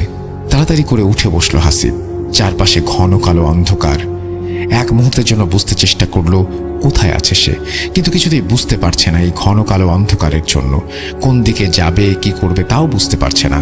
হাসিব বসে হাত দিয়ে শরীরের বালিগুলো ছেড়ে নিল। সে বালির ওপরেই বসে আছে। চারিদিক হাত দিয়ে বুঝলো বালির ওপরের স্তর কেমন ভিজে ভিজে আছে। ঠান্ডা বাতাসটা আরো জোরালো হয়েছে, রীতিমতো হাসিবের শরীরে কাঁপুনি ধরিয়ে দিচ্ছে। ঠিক কতটা সময় কেটে গেছে হাসিবের তা জানা নেই। হঠাৎ দূর থেকে ভেসে আসছে আজানের শব্দ, খুব ক্ষীণ হয়ে বাতাসে ভেসে আসছে হাসিবের কানে। এরপর যেন আবার মিলিয়ে গেল শব্দটি। আবার সেদিন ভোরের মতো চারিদিকে ফুটে উঠল সকালের আভা। চারিদিক আবছা দেখা যাচ্ছে তখন। আর কিছু সময় কেটে যাওয়ার পর বেশ ভালো করে দেখা যাচ্ছে চারপাশ। হাসিব উঠে দাঁড়ালো। ঘন কুয়াশা যেন এই ফাঁকা জায়গা গিলে খেয়েছে। বেশি কিছু দেখা যাচ্ছে না চারপাশে। হাসিব একদিকে হাঁটতে শুরু করলো। কিছু দূর যেতেই তার সামনে পড়ল ভুট্টার জমি। এতক্ষণে হাসিব বুঝতে পারলো সে তার নদীর এপারে এসেছে। হাসিব উল্টো ঘুরে নদীর দিকে দিল দৌড়। কিছুটা সামনে গিয়েই দেখলো পরিচিত সেই নদী। সে কি তাহলে এতক্ষণ এগুলো স্বপ্ন দেখলো নদীর পাড়ে শুয়ে শুয়ে? আর এই স্বপ্নই যদি সে দেখবে, তাহলে নদীর এপারে তার নৌকা এলো কিভাবে? তাহলে কি এতক্ষণ এগুলো স্বপ্ন দেখলো নদীর পাড়ে শুয়ে? আর স্বপ্ন যদি দেখবে, তাহলে নদীর এপারে নৌকা এলো কিভাবে? নৌকা ছাড়া এপারে আসা সম্ভব নয়। আর কিছু ভাবতে পারছে না হাসিব। এত এত প্রশ্ন তার মাথা খারাপ করে দিচ্ছে। কিছুর উত্তর খুঁজে পাচ্ছে না। নদীর পাড়ে আবারও বালিতে বসে পড়ল হাসিব। সকালে যদি কেউ নৌকা নিয়ে পাড়ে আসে, তবে তার সাথে হাসিবও চলে যাবে ও পারে। হাসিব বসে আছে বেশ কিছুক্ষণ। এর মাঝেই নদী থেকে ভেসে আসলো বৈঠা চালানোর শব্দ। তাড়াতাড়ি করে উঠে দাঁড়ালো সে। আস্তে আস্তে কুয়াশার মাঝে দৃশ্যমান হতে থাকলো কালো ডিঙি নৌকা। হাসিব উৎকণ্ঠা নিয়ে তাকিয়ে আছে নৌকার দিকে। নৌকা থেকে এক ছেলে হাসিবকে দেখে চিৎকার করে উঠল, আরে হাসিব, এতদিন পরে তুই এখানে কোথা থেকে? প্রশ্ন শুনে চমকে উঠল হাসিব। এ তো তার গ্রামের পাশের বাড়ির বড় ছেলে। হাসিব তাকে বলল, আমাকে আগে বাড়ি নিয়ে যা ভাই। ছেলেটি হাসিবকে নৌকায় উঠতে বলল। হাসিব নৌকায় উঠলে নৌকার মাথা ঘুরিয়ে বৈঠা চালাতে শুরু করলো ছেলেটি। আর তাকে জানালো গত 3 দিন ধরে তার কোনো খোঁজ নেই। চাচা বলল সেদিন তোর সকালে এসে নাকি জমিতে পানি দেওয়ার কথা। সকালে দেখলো তুই বাসায় নেই। চাচা ভাবলো তুই পানি দিতে এসেছিস, কিন্তু নদীর ঘাটে এসে দেখলো এপারে নৌকা বাঁধা। চাচা নৌকা নিয়ে পরে যেয়ে শোনে তুই নাকি পানি নিতে আসিসনি। এরপর থেকে আর তোর কোনো খোঁজ নেই। চাচা চাচি একবারে ভেঙে পড়েছে তোর জন্য। এতদিনে তুই কোথায় ছিলি? হাসিব চিন্তা করতে পারে না। 3 দিন মানে 3 দিন ধরে আবার কোথায় ছিল? কিছুই তো মনে নেই তার। শুধু মনে আছে লোকটাকে সে আবার দেখছে। হাসিব কোনো উত্তর দেয় না। এর মাঝে নৌকা এসে ধাক্কা খায় ঘাটে। হাসিব নৌকা থেকে নেমে বাড়ির দিকে দৌড় দেয়। বাড়িতে পৌঁছে উঠোন থেকে মাকে জোরে জোরে ডাক দিতে থাকে। হাসিবের মা বাবা দৌড়ে বের হয়ে আসে। আশেপাশের বাড়ির অনেকেই বের হয়ে আসে। সবাই তার কাছে জানতে চায় কি হয়েছিল তার, আর এই 3 দিন সে কোথায় ছিল। হাসিব কিছুই বলতে পারে না তাদের। সে নিজেও বিশ্বাস করতে পারছে না সে 3 দিন হলো নিরুদ্দেশ ছিল। তার তো মনে আছে 1 ঘন্টা কোথাও আটকে ছিল। আর মা তাকে ঘরে নিয়ে যায়। সকালের খাওয়া শেষ করে হাসিব তার মাকে পুরো ঘটনা জানায়। হাসিবের মা তাকে জানায়, তুই সেদিন চলে যাওয়ার পরে আমি তোর বিছানা গোছাতে এসে দেখি তাবিজটা পড়ে আছে বিছানার মাঝে। হাসিব তার বাবা মাকে পুরো ঘটনা জানায়। হাসিবের বাবা বিকেলে একজন হুজুর ডেকে নিয়ে আসে। তিনি হাসিবকে দেখে সবকিছু শুনে বলেন, এটা জিনদের কাজ, আর ওই মেয়েটা তোমাকে পছন্দ করে, তাই তোমাকে নিয়ে গিয়েছিল। কিন্তু তার বাবা তার সাথে রাগারাগি করে তোমাকে আবার দিয়ে গেছে। কিন্তু তারা তোমাকে ঠিক কিছু খাইয়েছে, যার কারণে তুমি সময় গুলিয়ে ফেলেছ। গত 3 দিন কোথায় ছিলে কিছুই বুঝতে পারোনি। তুমি এই 3 দিন কোথায় ছিলে এটা বুঝতে পারবেও না। তুমি কি আজান শুনেছিলে এই 3 দিনে? হাসিব উত্তর দেয়, আমি এই 3 দিন কোনো আজান শুনিনি। এমনকি আমি যে 3 দিন ধরে সেখানে এটাও বুঝিনি। আমার শুধু কয়েক মুহূর্তের কথাই মনে আছে। হুজুর বলে, তারা ভালো, তারা তোমার কোনো ক্ষতি করেনি। ভয় কিছু নেই। তোমার শরীর বন্ধ করে দিচ্ছি, নিয়মিত নামাজ পড়বে, দোয়া পড়ে ঘুমাবে, আর সমস্যা হবে না। এরপর কেটে যায় অনেকগুলো বছর। হাসিব তখন মেডিকেলে চান্স পায়। এর মাঝে তার তেমন কোনো কিছু ঘটেনি। বেশ ভালোই কাটছিল সময়। পেছনে সেই ভয়াল রাতগুলো ভুলে যেতেই বসেছিল। মানব দেহ নিয়ে যেহেতু পড়া, এই সম্পর্কে যতটা ভালো জানা যায় তার সর্বোচ্চ চেষ্টা করছে সে।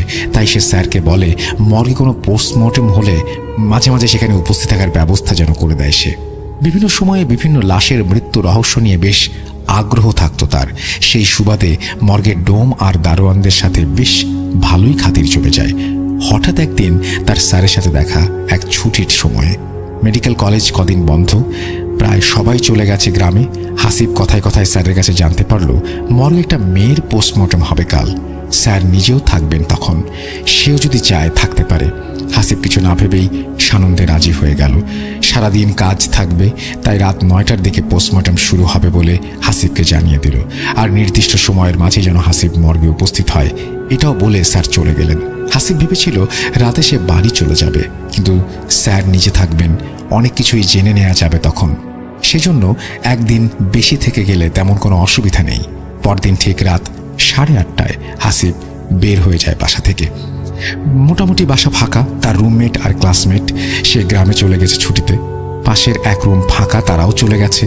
তার আরও পরে একটা রুম, সেখানে এক বড় ভাই থাকে। বাসা থেকে বের হয়ে দরজায় তালা লাগিয়ে হাঁটতে শুরু করে হাসিব। যেখানে সে থাকে সেখান থেকে মর্গে যেতে 15 মিনিটের বেশি সময় লাগার কথা নয়। হাসিব আলো আধারিতে ল্যাম্পপোস্টের আলোয় হাঁটছে আর ভাবছে মর্গগুলো সবসময় নির্জন জায়গায় হয় কেন? এটাও তো হাসপাতালের একটা অংশ, কিন্তু তারপরে একটু দূরে জঙ্গলে ঘেরা জায়গাগুলোই কেন বেছে নেওয়া হয় মর্গের জন্য? মনে হয় ভুতুরে পরিবেশের পূর্ণ রূপ দিতেই এই ব্যবস্থা। মনে মনে হেসে হাসিব মর্গের কাছে চলে যায়। মর্গ থেকে বেশ খানিকটা সামনে একটা ল্যাম্পপোস্টের পাশে 2 হাত লম্বা একটা লাঠি হাতে চেয়ারে বসে আছে মর্গের দারোয়ান। হাসিবকে দেখে সে বসা থেকে উঠে দাঁড়ায়। কি মামা, আজ আবার কোনো কাটাছেড়া আছে নাকি? হাসিব হেসে তার দিকে এগিয়ে গিয়ে বলে, কাটাছেড়া ঠিক না, কাটা সেলাইয়ের কাজ আছে। বলে হেসে ওঠে দুজন। হাসিব জিজ্ঞেস করে, ডোম আর স্যার এসেছে নাকি? দারোয়ান জানায়, এখনো কেউ আসেনি, আর আজ যে পোস্টমর্টম হবে সেটাও সে জানে না। তবে হাসিবের কথা শুনে সে জানায় একটা মেয়ের লাশ এসেছে গতকাল। মনে হয় কিছু দিয়ে ঝলসে দেওয়া হয়েছে তার চেহারাটা, বেশ ভয়ানক হয়ে আছে দেখতে। দেখলেই গা কেমন ছমছম করে। আর কিছুক্ষণ আগে আরও একটা লাশ এসেছে, জমি সংক্রান্ত জেরে খুন করা হয়েছে। গল্প করতে করতে এগিয়ে যাচ্ছে ঘড়ির কাঁটা। সময় তখন রাত 9টার ঘর ছুঁয়ে ফেলেছে। এখনো কেউ আসছে না, এটাই চিন্তা করছে হাসিব। চিন্তার ফাঁকে মর্গের দিকে তাকিয়ে আছে সে। টিমটিমে একটা লাল লাইট জ্বলছে বাইরের দরজার উপর। তার আলোয় ছোট পিচের রাস্তাটা চকচক করছে। আশেপাশে কিছু ছোট ছোট বড় গুলমলতার ঝোপ রয়েছে, আর সেখান থেকেই থেমে থেমে ভেসে আসছে ঝিঝি পোকার ডাক। হাসিব কি মনে করে এগিয়ে যায় মর্গের দিকে। পেছন থেকে দারোয়ান বলে ওঠে, এই মামা, ওদিকে কই যান? কেউ তো নেই ওখানে। হাসিব পেছনে না তাকিয়ে বলে, সমস্যা নাই, ডোম বা স্যার আসলে তুমি পাঠিয়ে দিও, আমি একটু ঘুরে আসি মর্গের পাশ থেকে। আর কিছু বলল না দারোয়ান। হাসিব মর্গের দিকে এগিয়ে যাচ্ছে আর নিজেই নিজের সাহস দেখে অবাক হচ্ছে। এই অন্ধকার রাতে এক রুমে বন্দি 2টা লাশের দিকে এগিয়ে যাচ্ছে সে, অথচ নিজের মাঝে কোনো ভয়ের অনুভূতিই নেই। হাসিব মর্গের সামনে গিয়ে দাঁড়ায়। চারপাশে ঘন অন্ধকার, একটা লাল লাইট যতটা পারে আলোকিত করছে সামনের অংশ। মর্গের এখানে দাঁড়িয়ে দারোয়ানের দিকে তাকিয়ে সে দেখে লাঠির ওপরে ভর দিয়ে সে ঝিমুচ্ছে। দরজায় তালা লাগানো নেই, বাইরের দিক থেকে হ্যাজবোল আটকে দেয়া। হাসিবের একবার মনে হলো সে মর্গের ভেতরে ঢুকে যায়। একা একা মর্গের ভেতরে যাওয়ার অভিজ্ঞতা কেমন এটা দেখার লোভ সামলাতে পারছে না সে। হাত বাড়িয়ে খুলে ফেলল ঘরের দরজা। ঘরের মাঝে যেন আবারও ঘন কালো গুমট অন্ধকার, সেই সাথে মাংস পচা একটা আষ্টে গন্ধ তার নাকে এসে লাগছে। হাত বাড়িয়ে দরজার পাশে সুইচে চাপ দিল হাসিব। মুহূর্তেই ঘরের মাঝের সব অন্ধকার মিলিয়ে গেল। হাসিবের সামনে দৃশ্যমান হয়ে উঠল স্ট্রেচারে রাখা সাদা কাপড়ে 2টো লাশ। একটা লাশের উপরে সাদা কাপড়ে ছোপ ছোপ রক্তের দাগ, আরেকটি লাশের কাপড়ে কেমন কালচে দাগ জায়গায় জায়গায়। রুমটা বেশ ভালোই বড় ছিল। রুমের মাঝে ওপর থেকে ঝুলতে থাকা রড লাইটটা একটু যেন বাতাসে দুলছে। রুমের এক কোণে রাখা কালচে দাগের কাপড়ে ঢাকা সেই লাশটি, আর রক্তের দাগ লাগা কাপড় দিয়েই ঢাকা সেই লাশ রাখা আছে লাইটের নিচের দিকে। রুমের মাঝ বরাবর হাসিব এগিয়ে গেল মাঝে রাখা লাশটির দিকে। ওপর থেকে সাদা কাপড়টা সরাতেই দেখল চোখ খুলে নিথর পড়ে আছে 40 বছরের এক লোক। তার চোখ খোলা, এবং চোখ খোলা দেখে এক মুহূর্তে ভয় পেয়ে যায় হাসিব। মনে হয় এক দৃষ্টিতে সে তাকিয়ে আছে তার দিকে। তাড়াতাড়ি করে মুখটা ঢেকে দেয় হাসিব। এবার কোনায় থাকা লাশটির দিকে এগিয়ে যায়। লাশটার কাছে এগুতে একটা পচা গন্ধ নাকে এসে লাগে। হাসিব কাছে যে কাফনের কাপড়টা সরাতেই চমকে উঠল। মুখের চেহারা কিছুই ঠিক বোঝা যাচ্ছে না, চোখ দুটো মনে হচ্ছে ভেতরে ঢুকে গেছে, চোখের জায়গায় বড় গর্তের মতো। এত ভয়ানক লাশ সে আগে কখনো দেখেনি। এবার সে ভয় পেতে শুরু করে। কোন সাহসে এখানে একা একা এসেছিল সেটা এখন ভাবতেও পারছে না, মাথা কাজ করছে না তার। সে তাড়াতাড়ি করে কোনো মতে লাশের ওপরের কাপড়টা ফেলে দিয়ে যেই পেছনে ঘুরেছে, ঠিক তখনই একটা শব্দ, রুমের ভেতরে জ্বলতে থাকা বাল্বটি ভেঙে চুরমার হয়ে মেঝেতে পড়ে যায়। এক নিমিষের মাঝেই অন্ধকার নেমে আসে, চারিদিক গুমোট অন্ধকার, তার সাথে পাল্লা দিয়ে বাড়ছে মৃতদেহের পচা গলা গন্ধ। হাসিবের স্পষ্ট মনে আছে সে রুমের দরজা খুলে ভেতরে এসেছিল। রুমে অন্ধকার হলেও বাইরে দরজার ওপরে আলো রুমে আসার কথা, আর দরজা দিয়ে বাইরের ল্যাম্পপোস্টের আলো দেখতে পাওয়ার কথা, কিন্তু না, কোথায় সেই দরজা? এই যে নিশ্চিত্র অন্ধকার, হাসিবের মনে হচ্ছে এক কবরের মাঝে সে, কোথাও কোনো আলো নেই। হাসিব কি করবে বুঝতে পারছে না, শরীর ঘেমে গোসল হয়ে যাচ্ছে তার। মনে মনে দরজার অনুমান করে সামনের দিকে এগিয়ে যায় হাসিব। কয়েক পা এগিয়ে আসতেই ভয়ে তার দুই পা জড়িয়ে যায়। রুমের সাথে থাকা স্ট্রেচারের ওপরে থাকা সেই লাশের ওপরে পড়ে যায় সে। হাতের নিচে ঠান্ডা শরীরের একটা অনুভব ভয়ের শেষ পর্যায়ে নিয়ে যায় তাকে। তাড়াতাড়ি উঠতে যাবে, ঠিক তখনই মনে হলো, আরে লাশটা তো নড়ে উঠল হাতের নিচটায়। হাসিবের শির দ্বারা দিয়ে একটা ভয়ের স্রোত বেয়ে যায়। লাশের মতো তার শরীরও ঠান্ডায় জমে গেছে মনে হচ্ছে। সে গলা ফাটিয়ে চিৎকার করার ব্যর্থ চেষ্টা করলো কয়েকবার। সে দৌড়ে চলে আসলো দরজার দিকে, এসেই দেয়ালের সাথে একটা ধাক্কা খেলো। রুমের মাঝে তখনও একরাশ অন্ধকার। হঠাৎ রুমের মাঝে সকল নীরবতা ভেঙে খুটখাট শব্দ শুরু হলো, সাথেই ধপ করে কিছু একটা মেঝেতে পড়ার শব্দ ভেসে আসলো ঘরের কোণা থেকে। হাসিবের মনে হয় আজ আর তার নিস্তার নেই। নিজের উপরে প্রচণ্ড রাগ হতে থাকে, কেন সে এখানে এসেছিল। হাতড়ে দরজা খুঁজতে থাকে সে, কিন্তু কোথায় সেই দরজা? সব দিকেই তো সলিড দেয়াল। চোখ ভিজে কান্না চলে আসে হাসিবের। পেছন থেকে স্ট্রেচার টানার শব্দ আসছে। হাসিব দেয়াল হাতড়ে খুঁজে পায় রুমের দরজা। জোরে জোরে ধাক্কা দিতে থাকে হাসিব। একটু পরে দরজা খুলে যায়। রুমের বাইরে দাঁড়িয়ে আছে সেই দারোয়ান। হাসিব যেন তাকে দেখেই জড়িয়ে ধরে কান্নায় ভেঙে পড়ল। তার শরীর এখনো কাঁপছে থরথর করে। দারোয়ান হাতে থাকা লাইটটা রুমের দিকে মারতেই তারা দেখে রুমের মাঝে থেকে ছেলের লাশের ওপরে থাকা সাদা কাপড়টা নিচে পড়ে আছে, আর রুমের কোনায় থাকা মেয়ের লাশটা উপুর হয়ে পড়ে আছে মেঝেতে। লাশ এমন এলোমেলো হয়ে আছে কেন তা বুঝতে পারে না কেউ। মেয়েটির লাশই বা কী করে মেঝেতে পড়ল তারও কোনো উত্তর নেই তাদের কাছে। হাসিব আর কিছুই বলতে পারে না। দারোয়ান তাকে ধরে নিয়ে আসে বাইরে আলোতে। দারোয়ান থেকে একটি চেয়ারে এনে বসিয়ে দেয়। পানি খেয়ে যেন আবারও প্রাণ ফিরে পায় হাসিব। হাতে থাকা বোতল এক চুমুকে প্রায় অর্ধেকটা পানি খেয়ে শেষ করে। তারপর সে দারোয়ানের দিকে তাকায়। দারোয়ান তাকে জিজ্ঞেস করে, মামা, কি হয়েছিল আপনার? আমি এখানে বসে একটু ঝিমুনি ধরে গিয়েছিল, তারপরেই কানে আসতে লাগলো দরজায় ধূপধাপ শব্দ। আমিও তো প্রথমে ভয় পেয়ে গিয়েছিলাম, কি যে হলো। পরে মনে হলো আপনি তো গিয়েছিলেন ওদিকে, তাই দৌড়ে চলে গেলাম। হাসিব দারোয়ানকে পুরো ঘটনা বলল, কিন্তু দারোয়ান জানালো রুমের দরজা তো খোলাই ছিল, শুধু ভেজানো ছিল। হাসিব বলল, আমি তো কোনো আলোই দেখতে পাচ্ছিলাম না। দরজা খুলতে চেষ্টা করলাম, কিন্তু কিছুতে খুলতে পারছিলাম না। দারোয়ান তাকে জানালো, আজ স্যার আসতে পারবেন না, তাই পোস্টমর্টম হবে না। আমাকে একটু আগে ওয়ার্ড বয় এসে বলে গেল, আর সেটা আপনাকে জানানোর জন্যই গিয়ে দেখি এত সব কাহিনী। একটু ধাতস্থ হয়ে হাসিব উঠে আবার বাসার দিকে হাঁটা দিল। বাসার দিকে হেঁটে যেতেও তার কেমন ভয় করছিল। মনে হচ্ছিল চারপাশ ঘন অন্ধকারে ভরে যাবে, আবারও ঘিরে ধরবে সেই গুমোট অন্ধকার। এই বুঝি কেউ উকি দিয়ে দেখছে তাকে, পেছনে কি কেউ হেঁটে আসছে। এত সব চিন্তা নিয়ে ভয়ে ভয়ে বাসায় পৌঁছে গেল হাসিব। রাতে আর খাবার খেতে ইচ্ছা করলো না তার। যে একটা অবস্থা কাটলো এখনো গায়ে কাটা দিচ্ছে। বিছানা এলিয়ে দিল শরীর। এমনিতে একদম অন্ধকার ঘর ছাড়া ঘুমোতে পারে না হাসিব, কিন্তু আজ তার সাহস হলো না ঘর অন্ধকার করতে। মনে হলো অন্ধকার করলে আবার বুঝি কিছু একটা হবে, কিছু একটা ঘটে যাবে তার সাথে। রুমে থাকা হালকা নীল কালারের একটা ডিম লাইট অন করে দিল সে। হালকা নীল আলোতে চারপাশ কেমন মায়াবী লাগছে। সব প্রশ্নগুলো মাথায় ঘুরছে, উত্তর খোঁজার চেষ্টা করছে হাসিব, কিন্তু কিছুতেই হিসাব মিলছে না। কি থেকে কি হলো সঠিক কোনো কিছুরই উত্তর দাঁড় করাতে পারছে না। মানুষ যখন কোনো জিনিসের উত্তর খুঁজে না পায় তখন তার সাথে থাকা ভয়টি আরও বেশি জেগে ধরে। হাসিবের ক্ষেত্রেও তার ব্যতিক্রম নয়। একসময় মস্তিষ্ক ক্লান্ত হয়ে ঘুমের দেশে পাড়ি জমায় হাসিব। রাত তখন কটা হবে জানা নেই, চারিদিকে নিস্তব্ধতা। ঘরে থাকা ঘড়ির কাঁটার টিকটিক শব্দটা শুধু হালকা হালকা কানে ভেসে আসছে। হঠাৎ সে বুকের ওপরে প্রচণ্ড চাপ অনুভব করলো। মনে হচ্ছে তার বুকের ওপরে কিছু একটা চেপে বসে আছে। বুকের ওপরের এই অসম্ভব চাপে ঘুম পুরোপুরি ভেঙে যায় হাসিবের।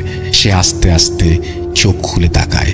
ঘরের ভেতরে হালকা নীল আলোতে চোখ খুলে হাসিব যা দেখে তা দেখে তার শরীরের রক্ত হিম হয়ে যায়। তার বুকের ওপরে চেপে বসে আছে একটা নারীর অবয়ব। ভালো করে তাকাতেই দেখে সেই সাদা কাফনের কাপড়।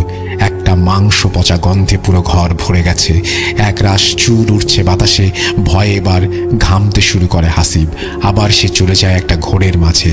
সে কি আসলে বাস্তবেই এটা দেখছে, নাকি এটা কোনো স্বপ্ন? আজও তার শরীর সায় দিচ্ছে না তার সাথে।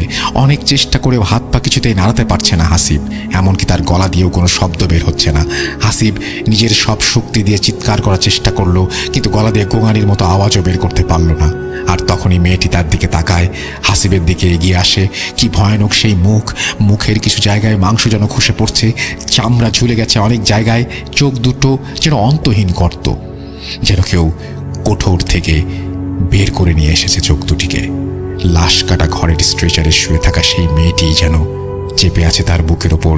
মেয়েটি ভাবলেশীন ভাবে তাকিয়ে দুইটা হাত উঁচু করে এগিয়ে দেয় হাসিবের গলার দিকে। হাতের চামড়া দেখে এতটাই ফ্যাকাশে মনে হচ্ছিল, নীল আলোতেও মনে হচ্ছিল তার শরীরে কোনো রক্ত অবশিষ্ট নেই। হঠাৎ হাত দুটি এসে চেপে ধরে হাসিবের গলা। হাসিব প্রাণপণে হাত দুটো দিয়ে চেপে ধরে মেয়েটির হাত। জোরে চিৎকার করে বাঁচার আপ্রাণ চেষ্টা করতে থাকে। তার মনে হচ্ছে সে এবার মারা যাচ্ছে। চোখ দুটি বন্ধ হয়ে আসবে হাসিবের। চোখের পাতা মিলিয়ে যাওয়ার আগে হাসিব দেখে মেয়েটি এখনো চেপে বসে আছে তার বুকে, আর তার গলা চেপে ধরে আছে। বুকের উপরে প্রচণ্ড ব্যথা অনুভব করে হাসিব। সকালে তার ঘুম ভাঙল পাশের রুমে থাকা বড় ভাইয়ের ডাকে।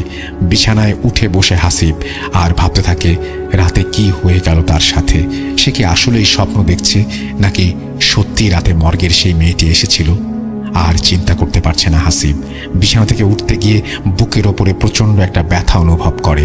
বুকের মাঝে ধক করে ওঠে। তবে কি? বাথরুমে থাকা আয়নার সামনে যেতেই দেখে গলায় লাল রক্ত জমাট বেঁধে আছে। মনে হচ্ছে কয়েকটি আঙুলের দাগ বসে আছে গলায়। ভয়ে কুঁকড়ে যায় হাসিব। এর মানে রাতের ঘটনা মিথ্যা বা স্বপ্ন নয়। রাতে সে যা দেখেছে তা পুরোটাই সত্যি। আর এক মুহূর্ত এখানে নয়। ব্যাগ গুছিয়ে বেরিয়ে পড়ে হাসিব। বাড়ি ফিরে আর কাউকে জানানোর সাহস হয় না ব্যাপারটা। যদিও তার মা তার গলায় এমন দাগ দেখে প্রশ্ন করে, সে অ্যালার্জি বলে উড়িয়ে দেয়। ছুটি শেষ করে এসে হাসিব সেই বাসা ছেড়ে দিয়ে নতুন বাসায় ওঠে। এরপরে আর তেমন কোনো সমস্যা হয়নি বা ঘটেনি। তার সাথে অনেক আগে থেকে ঘটে যাওয়া সেই ঘটনার সাথে এই ঘটনার কোনো যোগসূত্র আছে কিনা তাও এখনো বুঝতে পারে না হাসিব। সেই রাতে কেনই বা এমন কিছু ঘটেছিল তার সাথে, এর কোনো সঠিক ব্যাখ্যাও সে দাঁড় করাতে পারে না। মেয়েটি কি তাকে কিছু বলতে চেয়েছিল? বলতেই যদি চাইবে, তবে এমন করে বুকের ওপরে গলা চেপে ধরে বসেছিল কেন? কিসের রাগ ছিল তার উপর? এমন অনেক প্রশ্ন আজও আছে অন্ধকারে। এর সঠিক উত্তর আজও মেলানোর চেষ্টা করছে হাসিব। হাসিব এখনো ভয়ে থাকে আবার কবে তার জীবনে নেমে আসে এমন ঘন কালো অন্ধকারের রাত, এমন কালো অন্ধকারের ঘোর। আবারও হয়তো কোনো এক রাতে ভাবলেশহীন বিভৎস ফ্যাকাশে মুখ নিয়ে সেই মেয়ে অবয়ব চেপে ধরতে পারে তার গলা। এই ছিল তানভীর তুষারের ঘটনা। চমৎকার ভাবে লিখেছেন তানভীর তুষার, থ্যাংক ইউ ভেরি মাচ। আমারও প্রশ্ন, এটা আমিও মিলাতে পারিনি যে দুটো ঘটনার মধ্যে আসলে কোনো রিলেশন আছে কিনা। দুটো ঘটনা সেপারেট হতে পারে, বাট আমি জানি না। এটা লিসনারদের উপরে ছেড়ে দেওয়াটা সবচাইতে ভালো হবে। আর আপনাদের সবাইকে অসংখ্য ধন্যবাদ মন দিয়ে এতক্ষণ পর্যন্ত ঘটনা শোনার জন্য। আর আপনাকেও ধন্যবাদ তানভীর তুষার আমাকে ঘটনাটি পাঠিয়ে দেওয়ার জন্য। আর যিনি ঘটনাটি পাঠিয়েছেন তাকে অনেক ধন্যবাদ, যদিও নাম ঠিকানা গোপন করেছেন বলে নাম বলতে পারলাম না। অনেক অনেক ধন্যবাদ আপনাকেও। আশা করছি এই ঘটনাটি আপনাদের ভালো লেগেছে। যদি ভালো লাগে অবশ্যই আমাদের জানাবেন, যদি ভালো না লাগে তাও আমাদের জানাবেন। এই ছিল আমাদের ঈদের এপিসোডের মানে ফার্স্ট যে এপিসোড, যেটা আমার সবচেয়ে পছন্দের এপিসোড, যেটা আপনাদের হয়তো পছন্দ না, আপনারা ঈদের দিন হয়তো বেশি পছন্দ করেন, কিন্তু এটা আমার ফার্স্ট এপিসোডে আমার সবচেয়ে পছন্দের মানুষের একটা ঘটনা আমি আপনাদের শোনালাম, এবং আরও একটা পছন্দের মানুষ আমাদের আসছে। আসলে আমার পছন্দের মানুষের তালিকাটা খুব বেশি লম্বাও না, আবার খুব বেশি সংক্ষিপ্তও না। সো আমি জানাবো এরপরে কারা কারা থাকছে। অবশ্য আপনারা জেনে গেছেন ফেসবুকে, তারপরে যারা যারা জানেন না তাদেরকে জানাবো। যাই হোক, আমরা চলে যাব আমাদের পরবর্তী ঘটনায়।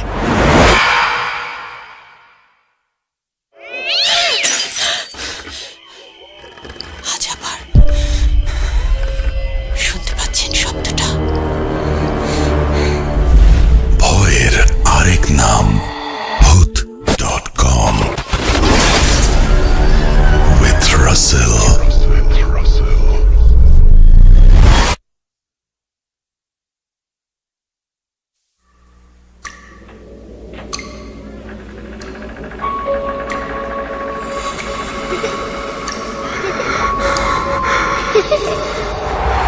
লুকোচুরি খেলবে?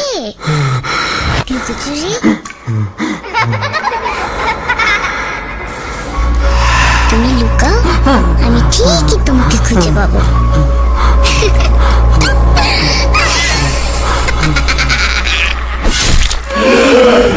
Voot.com with Russell.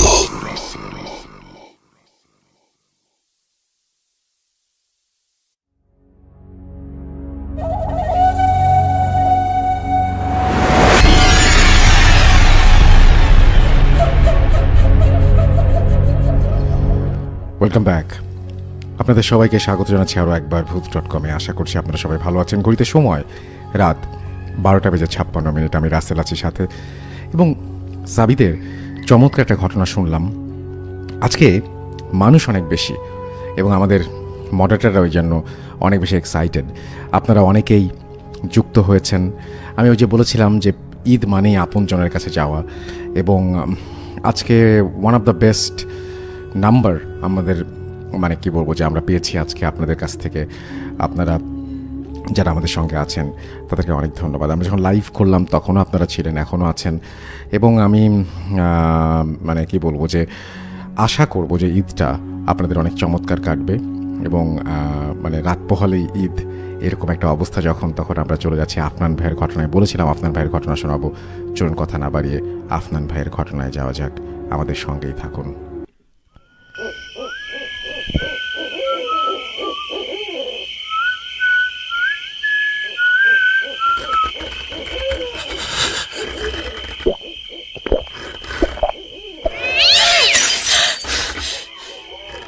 আজ আবার শুনতে পাচ্ছেন শব্দটা? আমার আয়নার ভেতরে রোজ এভাবেই আসে।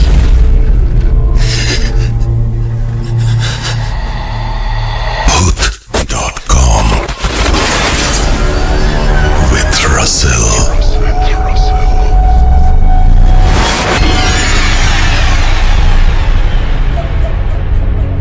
প্রিয় লিসেনার্স, আসসালামু আলাইকুম। পবিত্র ঈদ উল ফিতর উপলক্ষে ভূত.com-এর ঈদ স্পেশাল এপিসোডে সকলকে জানাচ্ছি শুভেচ্ছা ও অভিনন্দন। আশা করি সবাই ভালো আছেন, সুস্থ আছেন। এখন যে ঘটনাটি আমি আপনাদের সাথে শেয়ার করতে যাচ্ছি, এই ঘটনাটি আমাকে দিয়েছে সৌমিত্র রয়। ওর বাসা ঢাকার বাসাবো এলাকায়। ও এই ঘটনাটি তারই এক বান্ধবীর নাম হচ্ছে মারিয়া মিম, তার কাছ থেকে এই ঘটনাটি সংগ্রহ করেছে। ঘটনাটি একটি হন্টেড বাসাকে কেন্দ্র করে, এবং বেশ কিছু ছোট ছোট ভয়ানক ঘটনা মিলিয়ে একটি লম্বা ঘটনা আপনাদের সামনে উপস্থাপন করার চেষ্টা করব ইনশাল্লাহ। তো চলুন কথা না বাড়িয়ে সরাসরি মূল ঘটনাতে চলে যাচ্ছি। এখন থেকে 7-8 বছর আগে মিম ওরা যখন যে বাসাটায় থাকতো, মূলত সেখানকার বেশ কয়েকটি খণ্ড খণ্ড ঘটনা নিয়েই আজকের এই সম্পূর্ণ ঘটনাটি। প্রথমেই এই জায়গাটির কিছুটা বর্ণনা দেয়া প্রয়োজন। ঘটনাটির স্থান ঢাকার সবুজবাগের কদমতলা এলাকায়, আর ওরা যে বিল্ডিংয়ে থাকতো সেই বিল্ডিংটি একটি গলিতে অবস্থিত, এবং বিল্ডিংটির পাশেই ছিল আরও একটি বিল্ডিং। এই দুটো বিল্ডিং একদম লাগোয়া। দুটি বিল্ডিংয়ের মাঝখানে বিশেষ কোনো ব্যবধান নেই বললেই চলে। বিষয়টি অনেকটা এমন যে এক বিল্ডিংয়ের ছাদ থেকে খুব সহজেই অন্য বিল্ডিংয়ের ছাদে চলে যাওয়া যায়। ঢাকাতে কিন্তু এরকম বিল্ডিং অনেক আছে, বিশেষ করে পুরান ঢাকায় কিন্তু আমরা হরহামেশাই এই ধরনের বিল্ডিংগুলোকে দেখতে পাই। তবে ওই দুটি বিল্ডিংয়ের মাঝে যে সরু জায়গাটি ছিল সেখানে স্বাভাবিকভাবে যাওয়ার কোনো পথই ছিল না, যার কারণে কারো কোনো জিনিস ভুলবশত জানালা দিয়ে পড়ে গেলে তা আর উদ্ধার করা সম্ভব হতো না। মিমরা যখন ওই দুটি বিল্ডিং এর মধ্যে প্রথম বিল্ডিংটির 5 তলায় থাকতো, মানে যখন শুরুর দিকে আর কি, তা একদিন মিমদের বাসায় মেহমান এসেছিল, যে কারণে ওর আম্মু রাতে ওকে বলেন বাসার লিভিং রুমে ঘুমাতে। আর ওর কাছে বিষয়টি খুবই স্বাভাবিক ছিল, কারণ এর আগেও অনেকবার মেহমান আসলেও লিভিং রুমে ঘুমিয়েছে। তো ওই রাত্রে মেহমানদের সাথে দীর্ঘক্ষণ গল্পগুজব করে ওর ঘুমাতে যেতে যেতে রাত প্রায় 2টো বেজে যায়। তখন ও শুনতে পায় ওদের বাসার গলিতে অনেকগুলো কুকুর ভয়ানকভাবে ডাকাডাকি করছে। কুকুরগুলোর এরকম ডাকাডাকি শুনে ওর মনে পড়ে যায় যে ওর খালা একবার ওকে বলেছিলেন যে কুকুর নাকি জিনদের উপস্থিতি বুঝতে পারে, তাই রাতের বেলা অনেক সময় খারাপ কোনো কিছুর উপস্থিতি টের পেলে ওরা এভাবে ডাকতে থাকে। এসব মনে করে মিমের কিছুটা ভয় লাগছিল, যেহেতু ও তখন লিভিং রুমে একাই ছিল, আর যার কারণে ওরকম কুকুর ডাকাডাকি করলে ভয় লাগাটাই স্বাভাবিক। আর ওই খালার কথাগুলো মনে পড়েছিল তার, এ করে ভয়টা আরো বেশি লাগছিল। এমন সময় হঠাৎ করেই মিমের মনে হয় রাস্তার অপর পাশে একটি বিল্ডিং থেকে নূপুরের আওয়াজ ভেসে আসছে। প্রথমে মিম মনে করে ওটা হয়তো তার মনের ভুল, কিন্তু ভালোভাবে শোনার চেষ্টা করে আর সে ওই আওয়াজটি আবারও পরিষ্কারভাবে শুনতে পায় এবং নিশ্চিত হয় যে সেটা ওর মনের ভুল নয়। মিম ভাবছিল ওই বিল্ডিংয়ে বোধহয় রাত্রে কেউ ড্যান্সের প্র্যাকটিস করছে। তবে পর মুহূর্তে আবারও ও ভাবে যে এত রাত্রে তো কারো এভাবে ড্যান্স প্র্যাকটিস করার কথা নয়, তাহলে নূপুরের আওয়াজটি কোথা থেকে আসছে। মিম যখন এসব ভাবছিল তখন ওর মনে হতে থাকে যে নূপুরের শব্দটি আস্তে আস্তে বেড়ে যাচ্ছে এবং ওর এমনটা মনে হচ্ছিল যে আওয়াজটি ওই লিভিং রুমের দিকেই এগিয়ে আসছে, ঠিক ও যেখানে শুয়ে আছে। যেন কোনো অশরীরী নূপুর পায়ে হাওয়ায় হেঁটে হেঁটে ওর দিকে অগ্রসর হচ্ছে। ওর এতটাই ভয় লাগছিল যে ও নড়াচড়াও করতে পারছিল না। এক পর্যায়ে আওয়াজটি ওই লিভিং রুমের জানালার একদম কাছাকাছি চলে আসে এবং তখনই ঘরের ভেতরে ওর পায়ের দিকে জোরে করে কোনো একটি জিনিস পড়ে যাওয়ার শব্দ হয়। ওই শব্দটি হওয়ার সাথে সাথেই সেই নূপুরের আওয়াজটি একদম থেমে যায়। এরপর আর কিছু শোনা যায় না এবং রাতের নিয়মে চারপাশ একদম নিশ্চুপ হয়ে যায়। অনেক ভয় পাওয়ার কারণে কিছুতেই মিমের ঘুম আসতে চাইছিল না, কিন্তু পরদিন যেহেতু বাসায় মেহমান এসেছিল, মানে ওই দিন যেহেতু বাসায় মেহমান এসেছিল, তাই উঠে লাইট জ্বালিয়ে বাসার অন্যদেরকে ডাকাডাকি করতে গেলে মেহমানরা হয়তো বা বিরক্ত বোধ করবেন এবং তারা অন্য কিছু ভাবতে পারেন যে এই মেয়েটিকে আবার জিনে ধরছে কিনা বা এই টাইপের কিছু কিনা, এই টাইপের অনেক কথাবার্তা ছড়িয়ে যেতে পারে। তো বিষয়টি সে মনের ভুল ভেবেই মনকে বারবার সান্ত্বনা দিতে থাকে, কিন্তু সে জানে যে এটি তার মনের ভুল নয়। যাই হোক, সে চুপচাপ শুয়ে থাকে এবং ফজরের আজানের পর তার ঘুম এসেছিল, এর আগে তার ঘুম আসেনি। সকালে তার আম্মুর ডাকে ঘুম ভাঙে। যেহেতু ঘুম থেকে উঠতে বেশ দেরি হয়েছিল, তাই মিম তাড়াতাড়ি করে রেডি হয়ে স্কুলে চলে যায়। এরপর স্কুল শেষেও যখন বাসার দিকে ফেরে তখন লিভিং রুমের দরজার উপরের দেয়ালের দিকে ওর চোখ যায়। সেখানে আল্লাহ লেখা কাবা শরীফের একটি ফ্রেম করা ছবি লাগানো ছিল, কিন্তু ছবিটি তখন সেখানে না থাকায় জায়গাটি খালি খালি লাগছিল, যার কারণে ওখানে ওর নজর পড়ে। মিম তখন ওর আম্মুর কাছে ছবিটি কোথায় তা জানতে চায়। তখন তার আম্মু বলে যে ঘুম থেকে উঠে উনি লিভিং রুমে এসে দেখেন যে কাবা শরীফের ওই ছবিটি মাটিতে পড়ে আছে। উনি ছবিটি উঠিয়ে হাতে নিয়ে দেখতে পান যে ছবিটি দেয়ালে লাগানোর জন্য যে রশিটি ছিল সেই রশিটি ছিঁড়ে গিয়েছে, আর তাই এটি পড়ে গিয়েছিল। তাই উনি ছবিটিকে আবার দেয়ালে না টানিয়ে টেবিলের উপর রেখে দিয়েছেন। একথা শুনে মিম রুমে গিয়ে দেখে যে ছবিটি টেবিলের উপর রাখা আছে। তখন মিম বুঝতে পারে যে গত রাত্রে ও একটি জিনিস পড়ে যাওয়ার জোরালো শব্দ শুনতে পেয়েছিল, সেটি আসলে ওই ছবিটি পড়ে যাওয়ারই শব্দ ছিল। এরপর মিম তার আম্মুকে গত রাত্রে ঘটে যাওয়া ঘটনাটি খুলে বলে।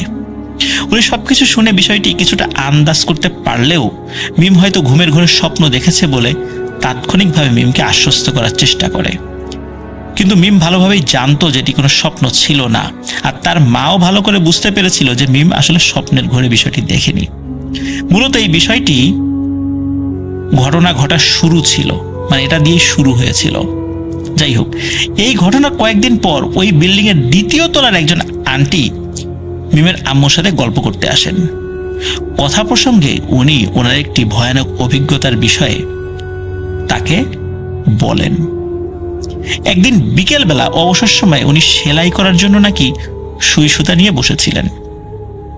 উনি সুইয়ে সুতা পরানোর চেষ্টা করছিলেন এবং সুইয়ের ছিদ্রে সুতা প্রায় পরিয়ে ফেলেছেন। এমন সময় ওনার হাতটি অদ্ভুতভাবে খালি ডানে বায়ে সরে যায়। ওনার মনে হচ্ছিল কেউ যেন আস্তে করে ওনার হাতে ধাক্কা দিয়ে হাতটি সরিয়ে দিচ্ছে।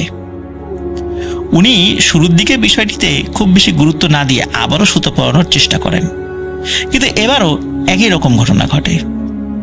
প্রিয় লিসেনার্স, আপনারা জানেন যে সুইয়ের সুতা পরানো কিন্তু বেশ সূক্ষ্ম একটি কাজ, আর উনি এই কাজে বেশ সিদ্ধহস্ত ছিলেন, কিন্তু অদ্ভুতভাবে উনি বারবারই অস্বাভাবিকভাবে ব্যর্থ হচ্ছিলেন। আর এই কারণে উনি কিছুটা বিরক্ত নিয়েই বলে ওঠেন, কি রে, এরকম হচ্ছে কেন? যখনই এই ধরনের কথা উনি বলেছেন তখনই আচমকাই নাকি ওনার কানের পাশে কর্কশ ও ভারী একটি কণ্ঠস্বর উনি শোনেন এবং ভয়ানকভাবে ফিস ফিস করে কিছু একটা বলে ওঠে, কিন্তু কি যে বলেছেন সেটা আসলে উনি বুঝতে পারেননি। মানে অদ্ভুত একটা শব্দ, কর্কশ শব্দ, কিন্তু এটা কোন ভাষায় যে কথা বলে উঠলো, কি বলল, এটা ওনার বোধগম্য হলো না। যদিও উনি বুঝতে পারেননি, কিন্তু কণ্ঠস্বরটা শোনার পর উনি প্রচন্ড ভয়ে হাত থেকে সবকিছু ফেলে দিয়ে চিৎকার করতে করতে ওনার রুম থেকে বের হয়ে যান। চিৎকার শুনে ওনার পরিবারের সদস্যরা ছুটে আসেন এবং ওনাকে পানি খেতে দিয়ে হাত পাখা দিয়ে বাতাস করতে থাকেন। শীতকাল ছিল ওই সময়টাতে, আর শীতকালে উনি একদম ঘেমে অবস্থা খারাপ হয়ে গিয়েছিল। কিছুটা স্বাভাবিক বোধ করার পর উনি সবাইকে বলেন যে ওনার সাথে কি ঘটেছিল। সবকিছু শোনার পর পরিবারের সদস্যরা অনেক বেশি অবাক হয়েছিলেন এমনটাও নয়। এরকম টুকটাক ঘটনা মনে হয় ওই বিল্ডিং এ হরহামেশাই ঘটে, এরকম কম বেশি ঘটনা তাদের মোটামুটি জানা ছিল। মাঝে মধ্যেই রাতে ওই বিল্ডিং এর ছাদের উপর নাকি বিভিন্ন ধরনের অদ্ভুত শব্দ শোনা যেত, যেমন কেউ পাটাতে শিলনোড়া দিয়ে মশলা পিষলে যেরকম শব্দ হয়, অনেকটা সেই রকমের। আবার যারা পার্শ্ববর্তী লাগোয়া বিল্ডিংটির সাইডে থাকতেন তাদের মধ্যে অনেকেই গভীর রাতে দুটি বিল্ডিং এর মধ্যবর্তী যে সরু জায়গাটি রয়েছে সেখান থেকে একটি ছোট্ট বাচ্চার কান্নার আওয়াজ আসতে নাকি শুনেছেন। অথচ ওই ছোট্ট ফাঁকা জায়গায়, এত সরু ফাঁকা জায়গায় শুধু হয়তোবা কোনো একটা ইঁদুর হেঁটে যাওয়া সম্ভব একদম নিচে, এছাড়া কোনো মানুষের সন্তান, একদম নবজাতক সন্তানও ওই জায়গায় থাকা সম্ভব নয়। কিন্তু শুধু ওই জায়গা থেকে কান্নার আওয়াজ ভেসে আসতো। মিমের সাথে ওই ঘটনাটি ঘটার বেশ কয়েক মাস পর ওরা পাশের বিল্ডিংটাতে শিফট হওয়ার সিদ্ধান্ত নেয়। ওই বিল্ডিং এ আগে থেকেই মিমের চাচারা থাকতেন, তো ওরা যখন ওই বিল্ডিং এ একটি ফ্ল্যাট খালি পায় তখন ওরা সেখানে শিফট হয়ে যায়। নতুন বাসায় শিফট হওয়ায় বেশ কিছুদিন মোটামুটি কোনো সমস্যা হয়নি। তবে এর কিছুদিন পরে আর কি, মিম একদিন স্কুল থেকে ফিরে বাসায় ঢুকতে যাবে, এমন সময় ওদের পাশের ফ্ল্যাটে যে আন্টি থাকতেন উনি দরজা খুলে বের হয়ে মিমকে বিভিন্ন অসংলগ্ন কথাবার্তা বলতে থাকেন। ওনার আচরণ ছিল একদমই একটি ছোট বাচ্চার মতো। একে তো ওই বাসায় নতুন, তারা এসেছে, তারপর ভালো করে কাউকে চেনেও না, তার উপর ওই আন্টি এরকম আচরণ দেখে সে কিছুটা ভয় পেয়ে তাড়াতাড়ি ঘরে ঢুকে দরজা লাগিয়ে দেয়। পরবর্তীতে মিম যখন ওর আম্মুকে ওই আন্টির বিষয়ে বলে তখন উনি অন্য এক প্রতিবেশীর কাছ থেকে ওই আন্টির বিষয়ে জানতে চান। তখন জানতে পারেন উনি মানসিক অসুস্থতায় ভুগছেন, যার কারণে নাকি অনেকের সাথে এই ধরনের ব্যবহার করেন, ছোট বাচ্চার মতো আচরণ করেন, ঠিক একটা বাচ্চা মানুষ যেভাবে আচরণ করে। ওই প্রতিবেশীর কথা শুনে মিমের আম্মু বুঝতে পেরেছিলেন যে উনি ওই আন্টি সম্পর্কে এমন কোনো কথা আরো জানেন যেটা হয়তো তাকে বলতে চাচ্ছে না। তো যাই হোক, ভদ্রতার খাতিরে ওনাকে আর তেমন কিছু জিজ্ঞেসও করেনি। কিন্তু আরো ভয়ানক ঘটনা কিন্তু সামনে ছিল। একদিন দুপুরে হঠাৎ করে মিমদের পাশের ফ্ল্যাট থেকে চেঁচামেচির আওয়াজ শুনে ওরা দরজা খুলে দেখে যে ওই বিল্ডিং এর অনেকে সেখানে উপস্থিত হয়েছে। মিমরাও কৌতূহলবশত সেখানে গিয়ে দেখে যে ওই যে আন্টি আগের দিনের মতোই উচ্চস্বরে বাচ্চাদের মতো বিভিন্ন অসংলগ্ন কথাবার্তা বলছেন। কিন্তু যখনই উনি ওখানে মিমকে দেখতে পান তখনই দৌড়ে গিয়ে খপ করে মিমের হাত চেপে ধরেন এবং বলেন যে এই মেয়ে আমার সাথে আসো, সোফায় বসো। তার পাশে সোফায় বসান। মিম খুবই অস্বস্তি বোধ করছিল এবং ভয় পাচ্ছিল, কিন্তু চুপচাপ সে ওই সোফায় বসে পড়ে, কোনো কথা বলছিল না। আর সোফায় বসার পরপরই ওই আন্টি আবারও অসংলগ্ন কথাবার্তা বলতে থাকেন, যে কথার আগা মাথা কিচ্ছু নেই। তখন উপস্থিত সবাই বিভিন্ন ধরনের কথা বলে একটি বাচ্চাকে যেভাবে বোঝানো হয় সেভাবে ওনাকে শান্ত করার চেষ্টা করে। বলে রাখা ভালো যে ওনার একটি মেয়ে ছিল যে এতক্ষণ খাটের পাশে দাঁড়িয়ে একদম চুপ করে সবকিছু শুনছিল। ওই আন্টি যখন কিছুটা শান্ত হলেন তখন সবাই ওই মেয়েটিকে বলে, যেহেতু ওই আন্টি অনেকটা অসুস্থ যেহেতু, তাই ওনাকে বিভিন্ন কাজে ওই মেয়ে যেন সহযোগিতা করে। একথা শোনা মাত্রই মেয়েটি চোখ বড় বড় করে খুব ভয়ানকভাবে সবার দিকে কিছুক্ষণ তাকিয়ে থাকে। মানে নিজের মাকে সাহায্য করবে কথা বলার ফলে সে মনে হয় খুব বিরক্ত হয়েছে, রাগও হয়েছে এবং অবাকও হয়েছে। এরপর ওই রুম থেকে সে বের হয়ে বারান্দায় চলে যায়। কয়েকদিন পর মিমের চাচি যখন ওদের বারান্দায় এসেছিলেন তখন উনি জানান যে ওই আন্টি এবং ওনার মেয়ের উপর নাকি বেশ কয়েকটি ভয়ানক জিনের আছর রয়েছে। এ বিষয়ে যখন একজন হুজুরকে ডেকানো হয়েছিল তখন উনি জানান ওই জিনেরা খুবই শক্তিশালী এবং তারা চায় না যে ওই বাসায় কেউ থাকুক। তাই কোনো গুরুতর সমস্যার সম্মুখীন হতে না চাইলে বাসাটি ছেড়ে দেওয়াটাই বুদ্ধিমানের কাজ হবে। কিন্তু ওই সময় ওই আন্টিদের আর্থিক বেশ কিছু সমস্যা চলার কারণে ওনারা হঠাৎ করে বাসাটি পরিবর্তন করে অন্য কোথাও শিফট করার মতো অবস্থায় ছিলেন না। তাই একরকম বাধ্য হয়েই এত সব সমস্যা উপেক্ষা করে ওনাদের ওই বাসায় থাকতে হচ্ছিল। মিমের চাচি আরও বলেন যে ওই বিল্ডিংয়ের ছাদের নিচ তলায় যারা থাকেন তারা নাকি রাতের বেলা ছাদের উপর থেকে কারো পায়ের আওয়াজ শুনতে পান। শব্দটি অনেকটা এমন যে কোনো বাচ্চা খালি পায়ে ছাদের এক পাশ থেকে আর এক পাশে দৌড়াদৌড়ি করছে। এই শব্দটি বেশিরভাগ দিনেই গভীর রাতে শোনা যেত। একটি ঘটনা, একদিন ওনারা রাত 9টার দিকে এই শব্দটি শুনতে পান। তখন ওনারা ছাদে উঠে কাউকে দেখতে পান না, তবে ওনারা লক্ষ্য করেন যে ছাদে থাকা দোলনাটি আস্তে আস্তে দুলছে। কোনো বাতাস কিন্তু চারদিকে ছিল না, আর ওই ভারী দোলনাটা দোলার মতো বাতাসের যে ধাক্কা সেটিও ছিল না সেই সময়। দোলনাটি দেখে মনে হচ্ছিল এটি বাতাসে দুলছে না, মনে হচ্ছিল যে কেউ দোলনায় অনেকক্ষণ বসে থাকার পর যখন মাত্রই উঠে চলে যায় ঠিক যেভাবে দুলতে থাকে ঠিক সেভাবে দুলছে। ওনারা তখনকার মতো ছাদ থেকে যদিও নেমে আসেন এবং পরদিন সকালে বিল্ডিংয়ের দারোয়ানকে বিষয়গুলো সম্পর্কে অবহিত করেন। সব শুনে দারোয়ান বলেন এগুলো কোনো সমস্যা নয়। দারোয়ান ওনাদেরকে উল্টো পরামর্শ দেন এসব আওয়াজ উপেক্ষা করতে এবং রাতের বেলা ওনারা যেন কোনো অবস্থাতেই আর ছাদে না ওঠেন। তো এটা তো কোনো সমাধান হলো না, ছাদে উঠতে মানা করছে কেন, নিশ্চয়ই কোনো সমস্যা আছে। এরপর আরো বেশ কয়েক মাস কেটে যায়। এক রাতে মিম অদ্ভুত একটি স্বপ্ন দেখে। মিম দেখে যে স্বপ্নের মধ্যেও একইভাবে কেউ ওর রুমে শুয়ে আছে। তখন ওর রুমের দরজা একটু একটু করে খুলে যেতে থাকে। মানে সে ওই স্বপ্নের মধ্যে ওর রুমে শুয়েছিল আর ওর রুমের দরজাটা একটু একটু করে খুলে যাচ্ছিল। ডিম লাইটের নীলাভ আলোয় ও দেখতে পায় যে দীর্ঘকায় কালো ছায়ার মতো একটি অবয়ব দরজা দিয়ে রুমে প্রবেশ করছে। ওই অবয়বটি রুমে ঢুকে ওর দিকে এগিয়ে আসতে থাকে। ওই অবয়বটিকে দেখে ভয়ে মিম চিৎকার করতে থাকে। অবয়বটি ওর বিছানার পাশে এসে শক্তভাবে ওর গলা চেপে ধরে। ও গলায় অনেক ব্যথা অনুভব করছিল। ও চেষ্টা করতে থাকে যে নিজেকে যেন সে ছাড়িয়ে নিতে পারে। এমন সময় হঠাৎ করে মিমের ঘুম ভেঙে যায় এবং প্রচন্ড অস্বস্তিতে উঠে বসে। ওই সময় সে ফিল করে ওর গলায় বেশ ব্যথা অনুভূত হচ্ছে। এও সে বোধ করে যে এটি স্বপ্নের মধ্যে হয়েছে। কিন্তু মিম আরো বেশি অবাক হয় যখন ও দেখে যে রুমের দরজাটি খোলা রয়েছে, ঠিক যেমনটা ও স্বপ্নে দেখেছিল। কিন্তু ওর স্পষ্ট মনে ছিল যে ঘুমানোর আগে সে খুব ভালোভাবেই দরজাটি লাগিয়ে তারপরে ঘুমিয়েছে এবং সে এভাবে প্রতি রাতেই ঘুমায়, দরজা লাগিয়েই সে ঘুমায়। তখন মিমের খেয়াল হয় স্বপ্নে ও দেখেছিল যে সেই ছায়ার মতো অবয়বটি আস্তে আস্তে ওর রুমের দরজা খুলে ভেতরে প্রবেশ করে। বিষয়টি মনে আসার পরপরই ওর ভয়ের মাত্রা আরো অনেক গুণ বেড়ে যায়। ও উঠে গিয়ে ওর আব্বু আম্মু সকলকে ঘুম থেকে ডেকে তোলে এবং সবকিছু ওনাদেরকে জানায়। মিমের আব্বু দোয়া পড়ে ওকে ফু দিয়ে দেন। সেই রাত্রে মিমের আর ঘুম হয়নি।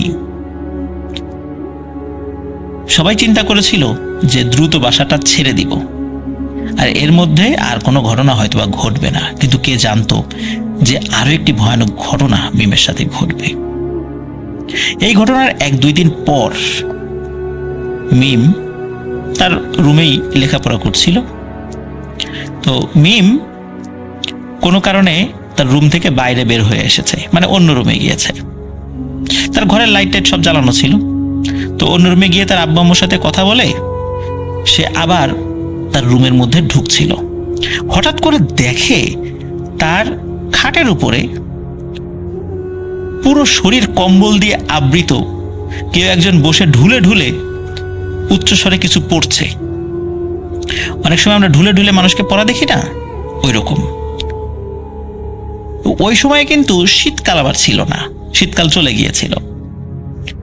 তখন কম্বলটা যে কোথা থেকে এলো সে বুঝতে পারছে না, কারণ কম্বলটা তার রুমেই ছিল কিন্তু অন্য জায়গায় রাখা ছিল, গায়ে দেওয়ার জন্য নয়।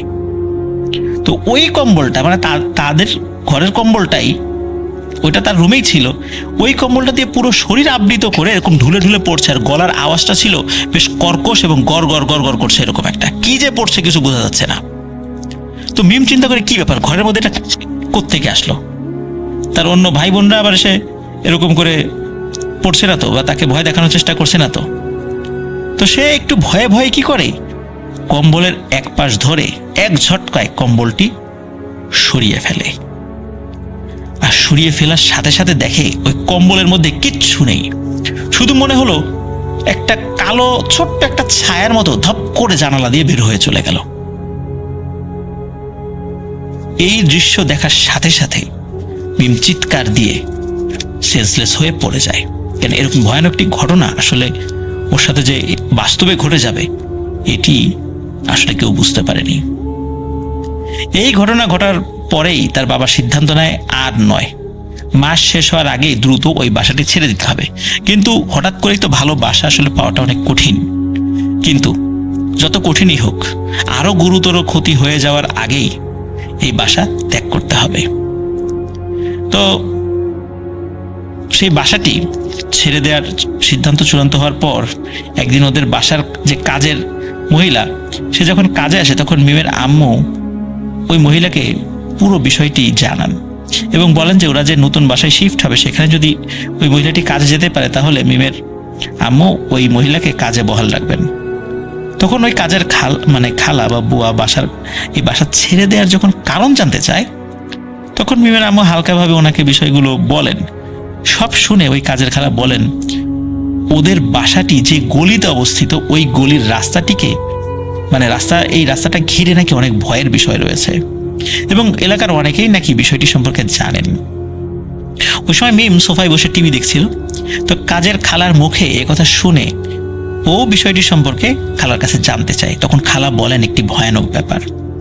তিনি বলেন ওই এলাকার অনেকেই গভীর রাত্রে এই রাস্তা দিয়ে চলার সময় নাকি দেখেছে রাস্তার পাশে একটি লাল শাড়ি পরা বউ ঘোমটা দিয়ে বসে আছে। তারা যখনই সেই মহিলাটিকে অতিক্রম করে হেঁটে সামনের দিকে এগিয়ে যাওয়ার চেষ্টা করে তখন নাকি সেই মহিলা পেছন থেকে খুবই মিষ্টি গলায় ডাক দেয় এবং বলে আমাকেও সাথে নিয়ে যাও। এভাবে ওই মহিলাটি বিভিন্নভাবে অনুনয় বিনয় করতে থাকে এবং বলে একবার হলেও পেছন দিকে ঘুরে তার দিকে যেন কেউ তাকায়। কিন্তু এলাকার সবারই কম বেশি জানা রয়েছে যে পেছনে ঘুরে যদি কেউ তাকায় তাহলে ভয়ানক বিপদ হতে পারে। এরকম ঘটনা নাকি ওই এলাকায় অনেক ঘটেছে এবং অনেকেই বিষয়টি প্রত্যক্ষ করেছেন। ওই কাজের খালা আরো বলেন যে একসময় এই এলাকার চারপাশে শুধু পানি ছিল, পরবর্তীতে মাটি ফেলে জলাশয়গুলো ভরাট করে এই বিল্ডিংগুলো নির্মাণ করা হয়। মিমরা এখনো ওই এলাকাতেই অন্য একটি বাসায় থাকে, তবে ওই আগের বাসাটি মূলত পরিবর্তন করার পর থেকে মিমের সাথে আর কোনো ভয়ানক ঘটনা ঘটেনি।